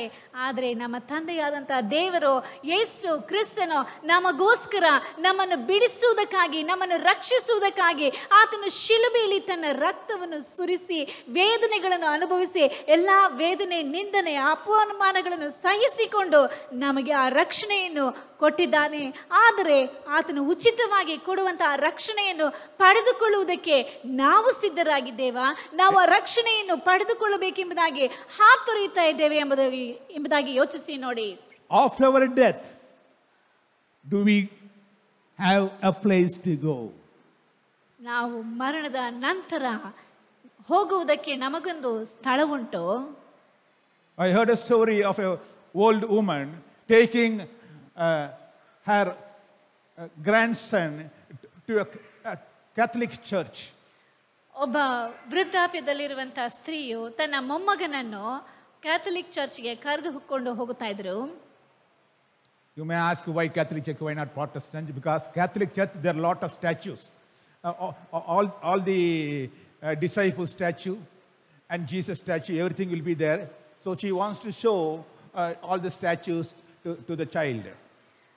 ಯಾಕೆ ನೀವು Catholic church ಎಂಬುದಾಗಿ ಹೇಳ್ತೀರಾ, ಬೇರೆ ಪ್ರಾಟೆಸ್ಟೆಂಟ್ ಚರ್ಚ್ ಇಲ್ವಾ ಎಂಬುದಾಗಿ. ಆದರೆ ಇಲ್ಲಿ ಈ ಕ್ಯಾಥಲಿಕ್ ಸಭೆಗಳಲ್ಲಿ ಪ್ರತಿಯೊಂದು ಶಿಷ್ಯರಿಗೂ ಒಂದೊಂದು ರೀತಿಯಾದಂಥ ಅಲ್ಲಿ ಒಂದು ಆಲಯದಲ್ಲಿ ಒಂದು ಚಿಕ್ಕ ಚಿಕ್ಕ ಆಲಯಗಳನ್ನು ಮಾಡಿಟ್ಟಿರುತ್ತಾರೆ. ಅದನ್ನು ತನ್ನ ಮೊಮ್ಮಗನಿಗೆ ತೋರಿಸಬೇಕೆಂಬುದಾಗಿ ಕರೆದುಕೊಂಡು ಹೋದಳು. So as they were passing one disciple, another disciple, she started to putting 1 rupee for Peter, 1 rupee for John, 1 rupee for Jude. Like that she was putting 1 rupee, 1 rupee, 1 rupee, 1 rupee, like that. ಆಕೆ ಈ ರೀತಿಯಾಗಿ ಪ್ರತಿಯೊಬ್ಬ ಶಿಷ್ಯರನ್ನು ಹೋಗಿ ನೋಡುವಂತ ಸಮಯದಲ್ಲಿ ಪೇತ್ರನಿಗೆ 1 ರೂಪಾಯಿ, ಯೋಹಾನನಿಗೆ 1 ರೂಪಾಯಿ, ಅಂದ್ರೇಯನಿಗೆ 1 ರೂಪಾಯಿ, ಈ ರೀತಿಯಾಗಿ ಪ್ರತಿಯೊಬ್ಬರಿಗೂ 1 ರೂಪಾಯಿಯನ್ನು ಹಾಕಿಕೊಂಡು ಬಂದ್ರು. And there was a devil statue also. ಅಲ್ಲಿ ಸೈತಾನನ ಒಂದು ವಿಗ್ರಹವೂ ಸಹ ಇತ್ತು. So she took 10 rupees and put 10 rupees to devil. ಆಕೆ ಏನು ಮಾಡಿದ್ರು ಅಂದ್ರೆ 10 ರೂಪಾಯಿ ತಗೊಂಡು ಆ ಸೈತಾನಿಗೆ ಕಾಣಿಕೆಯಾಗಿ ಹಾಕಿದ್ರು. The grandchild was looking at grandma, saying that was that all disciple only 1 rupee, and now the devil got 10 rupees. Let me see how much she is going to put for Jesus. ಅದನ್ನು ನೋಡುತ್ತಿದ್ದಂತ ಮೊಮ್ಮಗನು ಎಲ್ಲ ಶಿಷ್ಯರಿಗೆ ಅಜ್ಜಿ 1 ರೂಪಾಯಿ ಹಾಕ್ಬಿಟ್ಟು ಸೈತಾನನಿಗೆ 10 ರೂಪಾಯಿ ಹಾಕ್ಬಿಟ್ರಲ್ಲ, ಈಗ ನೋಡೋಣ ಯೇಸು ಕ್ರಿಸ್ತನಿಗೆ ಎಷ್ಟು ರೂಪಾಯಿ ಹಾಕ್ತಾರೆ ಅಂತ ಆತನು ಕಾಯ್ತಾ ಇದ್ದ. So she came before Jesus, the statue, and took 10 rupees and put that to Jesus. ಈಗ ಯೇಸು ಕ್ರಿಸ್ತನ ವಿಗ್ರಹದ ಮುಂದೆ ಬಂದ್ಬಿಟ್ಟು 10 ರೂಪಾಯಿ ತಗೊಂಡು ಅದನ್ನ ಯೇಸು ಕ್ರಿಸ್ತನಿಗೆ ಕಾಣಿಕೆಯಾಗಿ ಹಾಕಿದ್ರು. Then this grandchild got really wild. ಈಗ ಈ ಒಂದು ಹುಡುಗನಿಂದ ಸುಮ್ಮನೆ ಇರೋದಕ್ಕಾಗ್ಲಿಲ್ಲ. Grandma, what is this nonsense you are doing? You are putting 10 rupees for devil. Also to Jesus you are putting 10 rupees. You can't equalize devil and Jesus. ಈ ಮೊಮ್ಮಗನಿಗೆ ಬಹಳ ಕೋಪ ಬಂದ್ಬಿಟ್ಟು, ಏನ್ ಅಜ್ಜಿ ನೀನ್ ಮಾಡ್ತಾ ಇರೋದು? ಸೈತಾನನಿಗೆ 10 ರೂಪಾಯಿ ಹಾಕ್ತೀಯಾ, ಯೇಸು ಕ್ರಿಸ್ತನಿಗೂ 10 ರೂಪಾಯಿ ಹಾಕ್ತೀಯಾ? ಯೇಸು ಕ್ರಿಸ್ತನು ಸೈತಾನ ಇಬ್ರಿಗೂ 10 ರೂಪಾಯಿ ಹಾಕ್ಬಿಟ್ಟು ಇಬ್ಬರನ್ನ ಒಂದೇ ರೀತಿಯಾಗಿ ನೋಡ್ತಾ ಇದೆಯಲ್ಲ, ಇದು ಸಾಧ್ಯ ಇಲ್ಲ ಅಂತ ಹೇಳ್ದ. Oh, Jesus is God. No, you should put more. ಯೇಸು ಕ್ರಿಸ್ತನು ದೇವ್ರಲ್ವಾ, ಆತನಿಗೆ ಜಾಸ್ತಿ ಹಾಕ್ಬೇಕು ಅಂತ ಹೇಳ್ದ. Then grandma said, you don't know. You don't know where I am going. I myself do not know where I am going. I may go to hell, I may go to heaven. So if I go to hell and the devil only there, so the devil has to take care of me. So I am putting equal amount to both. ಆಗ ಅಜ್ಜಿ ಹೇಳಿದ್ರಂತೆ, ನಾನು ಎಲ್ಲಿ ಹೋಗ್ತೀನಿ ಅಂತ ನನಗೆ ಗೊತ್ತಿಲ್ಲ. ಒಂದು ವೇಳೆ ನಾನು ನರಕಕ್ಕೆ ಹೋದರೆ ಅದು ಸೈತಾನಿಗೆ 10 ರೂಪಾಯಿ ಹಾಕಿದ್ದೀನಿ, ಸೈತಾನ ನೋಡ್ಕೋತಾನೆ. ಇಲ್ಲ ನಾನು ಸ್ವರ್ಗಕ್ಕೆ ಹೋದರೆ ಯೇಸು ಕ್ರಿಸ್ತ ಇರ್ತಾನೆ, ಆತನ ನೋಡ್ಕೋತಾನೆ. ಅದಕ್ಕೆ ನಾನು ಇಬ್ಬರಿಗೂ ಸರಿಸಮಾನವಾಗಿ ಕಾಣಿಕೆ ಹಾಕ್ತೀನಿ ಅಂತ ಹೇಳಿದ್ರಂತೆ. I think most of us are doing that, no? Equally putting to devil and all to Jesus. So because we do not know where we are going. ನಮ್ಮಲ್ಲಿಯೂ ಸಹ ಅನೇಕರು ಈ ರೀತಿಯಾಗಿ ಮಾಡುತ್ತೇವೆ. ಸೈತಾನನಿಗೂ ಮತ್ತು ಯೇಸು ಕ್ರಿಸ್ತನಿಗೂ ಸಮನಾದ ರೀತಿಯಲ್ಲಿ ಕಾಣಿಕೆಗಳನ್ನು ಸಲ್ಲಿಸುತ್ತೇವೆ. ಯಾಕೆಂದರೆ ನಮಗೆ ಗೊತ್ತಿಲ್ಲ ನಾವು ಎಲ್ಲಿ ಹೋಗುತ್ತೇವೆ ಎಂಬುದಾಗಿ. The first martyr Stephen, when he died, he said, Lord Jesus Christ, into your hand, my God, into your hand I commit my spirit. ಮೊಟ್ಟ ಮೊದಲನೆಯದಾಗಿ ಅದು ತನ್ನನ್ನು ಸಮರ್ಪಿಸಿದಂತ ಯೇಸು ಕ್ರಿಸ್ತನ ಶಿಷ್ಯನಾಗಿ ಕಾಣಲ್ಪಡುವಂತ ಸ್ಟೆಫನನು ತಾನು ಸಾಯುವಂತ ಪರಿಸ್ಥಿತಿಯಲ್ಲಿ ಹೇಳುವಂತ ಮಾತು, ತಂದೆಯಾದಂತ ದೇವರೇ, ನಿನ್ನ ಕೈಯಲ್ಲಿ ನನ್ನ ಆತ್ಮವನ್ನು ಒಪ್ಪಿಸಿಕೊಡುತ್ತೇನೆ ಎಂಬುದಾಗಿ. How many of us can say that, Lord, into your hand I command my spirit at our death time? ನಮ್ಮಲ್ಲಿ ಎಷ್ಟು ಜನರು ನಮ್ಮ ತಂದೆಯಾದಂತಹ ದೇವರನ್ನು ನೋಡಿ ನನ್ನ ಆತ್ಮವನ್ನು ನಿನ್ನ ಕೈಯಲ್ಲಿ ಒಪ್ಪಿಸಿಕೊಡ್ತಾ ಇದ್ದೇನೆ ದೇವರೇ ಎಂಬುದಾಗಿ ಹೇಳುವುದಕ್ಕೆ ಸಾಧ್ಯ ಉಂಟು. Today is a day you understand your salvation. And if you are not saved, my dear friend, accept Lord Jesus Christ. The salvation is free and it's very simple. You have to confess your sin, accept Lord Jesus Christ, you have the salvation. ಈ ಒಂದು ರಕ್ಷಣೆಯ ದಿನವಾಗಿ ಕಾಣಲ್ಪಡ್ತಾ ಇದೆ. ಈ ಒಂದು ಸದಾವಕಾಶವನ್ನು ನೀನು ಕಳೆದುಕೊಳ್ಳಬೇಡ. ರಕ್ಷಣೆ ಎನ್ನುವಂಥದ್ದು ನಿನ್ನ ಮನೆಯ ಬಾಗಿಲ ಬಳಿಯಲ್ಲಿ ಬಂದು ನಿಂತುಕೊಂಡಿದೆ. ಅದನ್ನು ನೀನು ಕಳೆದುಕೊಳ್ಳಬೇಡ. ರಕ್ಷಣೆ ಎನ್ನುವಂಥದ್ದು ನಿನಗೆ ಉಚಿತವಾಗಿ ದೊರೆಯುವಂಥದ್ದಾಗಿದೆ. ಆದರೆ ನೀನು ಮಾಡಬೇಕಾಗಿರುವಂಥದ್ದೆಲ್ಲ ನಿನ್ನ ಪಾಪಗಳನ್ನು ಅರಿಕೆ ಮಾಡಿ ದೇವರ ಬಳಿಯಲ್ಲಿ ಒಪ್ಪಿಸಿಕೊಟ್ಟು ಆತನಿಂದ ಕ್ಷಮಾಪಣೆಯನ್ನು ಪಡೆದುಕೊಂಡು ರಕ್ಷಣೆಯನ್ನು ಸ್ವೀಕರಿಸುವಂಥದ್ದೇ ನಿನ್ನ ಕೆಲಸವಾಗಿ ಕಾಣಲ್ಪಡ್ತಾ ಇದೆ. Hallelujah. Hallelujah. I'm concluding this crucifixion word. First, forgiveness is the greatest gift God given to us, to the miserable, unworthy criminals of like us. ಯೇಸು ಕ್ರಿಸ್ತನು ಶಿಲುಬೆಯಲ್ಲಿ ಆಡಿದಂಥ ಮೊದಲನೆಯ ಮಾತು ಕ್ಷಮಿಸುವಂಥದ್ದು. ನಾವು ಯಾವುದೇ ದುಷ್ಕೃತ್ಯಗಳನ್ನು ಮಾಡಿದಂಥವರಾಗಿ, ಕಳಂಕವನ್ನು ತುಂಬಿದಂಥವರಾಗಿ, ದುಷ್ಟರಾಗಿ, ಕ್ರೂರಿಗಳಾಗಿ, ಯಾವುದಕ್ಕೂ ಅರ್ಹರಲ್ಲದೆ ಸಾಮರ್ಥ್ಯವಿಲ್ಲದಂಥವರಾಗಿರುವಂಥ ನಮಗೋಸ್ಕರವಾಗಿ ಆತನು ಹೇಳಿದಂಥ ಮಾತು ಕ್ಷಮಿಸುವಂಥ ಮಾತಾಗಿದೆ. And second, paradise is a property of God, and you have to accept Jesus Christ to be in paradise. ಆ ಒಂದು ಪರದೈಸ ಎಂದು ಹೇಳಲ್ಪಡುವಂಥ ಸ್ಥಳವು ನಮ್ಮ ಯೇಸು ಕ್ರಿಸ್ತನಿಗೆ ಸ್ವಂತವಾಗಿ ಕಾಣಲ್ಪಡ್ತಾ ಇದೆ. ಅದನ್ನು ಪಡೆದುಕೊಳ್ಳುವುದಕ್ಕೆ ನಾವು ನಮ್ಮ ಪಾಪಗಳನ್ನು ಅರಿಕೆ ಮಾಡಬೇಕಾಗಿದೆ. Third, every believer is expected to show the responsibility, to do things responsibly. ಮೂರನೇದಾಗಿ ಹೇಳುವಂತ ಮಾತು, ಯೇಸುವನ್ನು ಹಿಂಬಾಲಿಸುವಂತ ಪ್ರತಿಯೊಬ್ಬರು ತಮಗೆಂದು ಕೊಡಲ್ಪಟ್ಟಿರುವಂತ ಜವಾಬ್ದಾರಿಯನ್ನು ಸರಿಯಾಗಿ ಮಾಡಿ ಮುಗಿಸಬೇಕಾಗಿದೆ. Fourth, separation from God is unbearable. It is a sin more serious. Absence of God's presence is hell. ನಮ್ಮ ಜೀವಿತದಲ್ಲಿ ದೇವರ ಪ್ರಸನ್ನತೆಯನ್ನು ಕಳೆದುಕೊಳ್ಳುವಂಥದ್ದು, ಆತನಿಂದ ದೂರವಾಗಿ ಕಾಣಲ್ಪಡುವಂಥದ್ದು, ಅದು ಬಹಳವಾಗಿ ಅದು ಸಹಿಸಿಕೊಳ್ಳಲಾರದಷ್ಟು ದುಃಖವಾಗಿ ವೇದನೆಯಾಗಿ ಕಾಣಲ್ಪಡ್ತಾ ಇದೆ. The thirst of Jesus reflects Jesus was completely human and dedicated to accomplish his assignment from God the Father. ಐದನೇದಾಗಿ ಹೇಳುವಂತ ಮಾತು ನೀರಡಿಕೆಯಾಗಿದೆ. ಇದರಿಂದ ಯೇಸು ಕ್ರಿಸ್ತನು ಎಲ್ಲ ಮಾನವರಂತೆ ಆತನು ಎಲ್ಲ ವೇದನೆಗಳನ್ನು ಅನುಭವಿಸುವುದನ್ನು ಎಂಬುದಾಗಿ ಸೂಚಿಸುತ್ತದೆ. ಆದರೂ ಸಹ ತಂದೆಯಾದಂತಹ ದೇವರ ಚಿತ್ತವನ್ನು ನೆರವೇರಿಸುವಂತವನಾಗಿದ್ದಾನೆ. And he has finished the devil, the death, and completed the redemption process. ಆತನು ಸೈತಾನನನ್ನು ಜಯಿಸಿ ರಕ್ಷಣೆಗೆ ಬೇಕಾಗಿರುವಂತ ಎಲ್ಲಾ ಕಾರ್ಯಗಳನ್ನು ಮಾಡಿ ಮುಗಿಸಿದಂತ ಮಾತೆ ಶಿಲುಬೆಯಲ್ಲಿ ಆಡಿದಂತ ಆರನೆಯ ಮಾತು ತೀರಿತು. And finally gave up his spirit into his Father's hand. ಕೊನೆಯದಾಗಿ ಏಳನೆಯ ಮಾತು, ಯೇಸು ಕ್ರಿಸ್ತನು ಶಿಲುಬೆಯಲ್ಲಿ ಆಡಿದಂಥದ್ದು ತಂದೆಯ ಕೈಯಲ್ಲಿ ತನ್ನ ಆತ್ಮವನ್ನು ಒಪ್ಪಿಸಿಕೊಡುವಂಥದ್ದು. A greater love as no one, that one lays down his life for his friends. For God so loved the world, he gave his only begotten Son. Whosoever believes in him shall not perish, but have an everlasting life. ಪ್ರಾಣವನ್ನೇ ಸ್ನೇಹಿತನಿಗೋಸ್ಕರ ಕೊಡುವ ಪ್ರೀತಿಗಿಂತ ಹೆಚ್ಚಿನ ಪ್ರೀತಿಯು ಯಾವುದೂ ಇಲ್ಲ. ದೇವರು ಲೋಕದ ಮೇಲೆ ಎಷ್ಟೋ ಪ್ರೀತಿಯನ್ನಿಟ್ಟು ತನ್ನ ಒಬ್ಬನೇ ಮಗನನ್ನು ಕೊಟ್ಟನು. ಆತನನ್ನು ನಂಬುವ ಒಬ್ಬನಾದರೂ ನಾಶವಾಗದೆ ಎಲ್ಲರೂ ನಿತ್ಯ ಜೀವವನ್ನು ಪಡೆದುಕೊಳ್ಳಬೇಕೆಂಬುದಾಗಿ ಆತನನ್ನು ನಮಗೋಸ್ಕರ ಕೊಟ್ಟನು.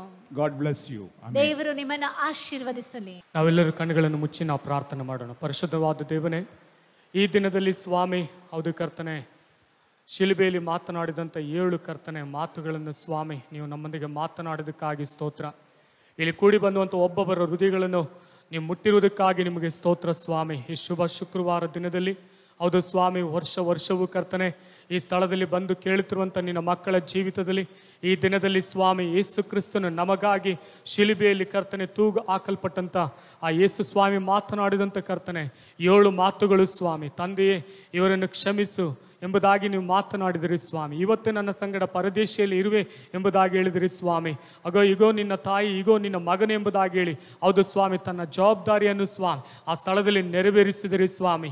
ಏಲಿ ಲಾಮ ಸಬಗ್ದಾನಿ, ನನ್ನ ದೇವರೇ ಯಾಕೆ ನನ್ನನ್ನು ಕೈ ಬಿಟ್ಟಿರಿ ಎಂಬುದಾಗಿ ಹೇಳಿ ನೀವು ಮಾತನಾಡಿದಿರಿ ಸ್ವಾಮಿ. ನನಗೆ ನೀರಡಿಕೆ ಆಗಿದೆ ಎಂಬುದಾಗಿ ಹೇಳಿ ನೀವು ಮಾತನಾಡಿದಿರಿ ಸ್ವಾಮಿ. ಹೌದು ಸ್ವಾಮಿ ಕರ್ತನೆ, ಈ ಒಂದು ಸಮಯದಲ್ಲಿ ಸ್ವಾಮಿ ನಿನ್ನ ಪ್ರಸನ್ನತೆ ಒಬ್ಬೊಬ್ಬರ ಹೃದಯದಲ್ಲಿ ನೀವು ಕಾರ್ಯ ಮಾಡು ಸ್ವಾಮಿ. ಹೌದು ಕರ್ತನೆ, 6ನೇದಾಗಿ ತೀರಿತಿ ಎಂಬುದಾಗಿ ನೀವು ಮಾತನಾಡಿದಿರಿ ಸ್ವಾಮಿ. 7ನೇದಾಗಿ ನನ್ನ ಆತ್ಮವು ನಿನಗೆ ಒಪ್ಪಿಸಿಕೊಡುತ್ತೇನೆ ಎಂಬುದಾಗಿ ಹೇಳಿ ನೀವು ಮಾತನಾಡಿದ್ರಲ್ಲ ಸ್ವಾಮಿ. ಈ ದಿನದಲ್ಲಿ ಸಂದೇಶವನ್ನು ಕೇಳಿದಂಥ ನಿನ್ನ ಮಕ್ಕಳ ಜೀವಿತದಲ್ಲಿ ಒಂದು ದೈವಿಕವಾದ ಪ್ರಸನ್ನತೆ ಕಾರ್ಯ ಮಾಡಲಿ ಸ್ವಾಮಿ. ನಿನ್ನ ಆತ್ಮನ ಅವರೊಂದಿಗೆ ಕಾರ್ಯ ಮಾಡಲಿ ಸ್ವಾಮಿ. ಒಬ್ಬೊಬ್ಬರು ನೀನು ಬಲಪಡಿಸು, ನೀವು ನಡೆಸಬೇಕಾಗಿ ಪ್ರಾರ್ಥನೆ ಮಾಡ್ತಾನೆ ಸ್ವಾಮಿ. ನಿನ್ನ ಪ್ರಸನ್ನತೆಯಿಂದ ತುಂಬಿಸು, ನೀವು ನಡೆಸು ಸ್ವಾಮಿ. ಒಬ್ಬೊಬ್ಬರ ಮೇಲೆ ನಿನ್ನ ಆತ್ಮವನ್ನು ಸುರಿಸು. ಈ ದಿನದಲ್ಲಿ ಸ್ವಾಮಿ ನಿನ್ನ ವಾಕ್ಯವನ್ನು ಕೇಳಿದಂಥ ಪ್ರತಿಯೊಬ್ಬರ ಹೃದಯಗಳನ್ನು ನೀವು ಸ್ಪರ್ಶಿಸಬೇಕಾಗಿ ಪ್ರಾರ್ಥನೆ ಮಾಡ್ತಾನೆ ಸ್ವಾಮಿ. ನಿಮ್ಮ ದೇವದಾಸನನ್ನು ನೀವು ಬಲಪಡಿಸು, ನಡೆಸು ಸ್ವಾಮಿ. ಇನ್ನು ಕರ್ತನೆ ಅಪ್ಪ ಅನೇಕ ಕರ್ತನೆ ಕಾರ್ಯಗಳನ್ನು ನೀವು ತಿಳಿಸುವುದಕ್ಕಾಗಿ ನಿಮ್ಮ ದಾಸನನ್ನು ಉಪಯೋಗಿಸಬೇಕಾಗಿ ಪ್ರಾರ್ಥನೆ ಮಾಡ್ತಾನೆ ರಾಜ. ನೀವೇ ಅದ್ಭುತ ಮಾಡು, ಆಶೀರ್ವದಿಸು, ನಡೆಸು. ಯೇಸುವಿನ ನಾಮದಲ್ಲಿ ನನ್ನ ಪ್ರಾರ್ಥನೆಯನ್ನು ಕೇಳು ತಂದೆಯೇ. ನನ್ನ ಮನವೇ, ನನ್ನ ಸಹೋದರಗಳೇ, ಆತನ ಪವಿತ್ರ ನಾಮ ಕೀರ್ತಿಸಿರಿ. ನನ್ನ ಮನವೇ ಯೆಹೋವನನ್ನು ಕೊಂಡಾಡು, ಆತನ ಉಪಕಾರಗಳಲ್ಲಿ ಒಂದನ್ನು ಮರೆಯಬೇಡ. ಆಮೆನ್. ಹಲ್ಲೆಲೂಯಾ, ಲೇಲೂಯಾ, ಲೇಲೂಯಾ. My God bless you all. ದೇವರು ತಾನು ನಿಮ್ಮನ್ನು ಆಶೀರ್ವದಿಸಲಿ.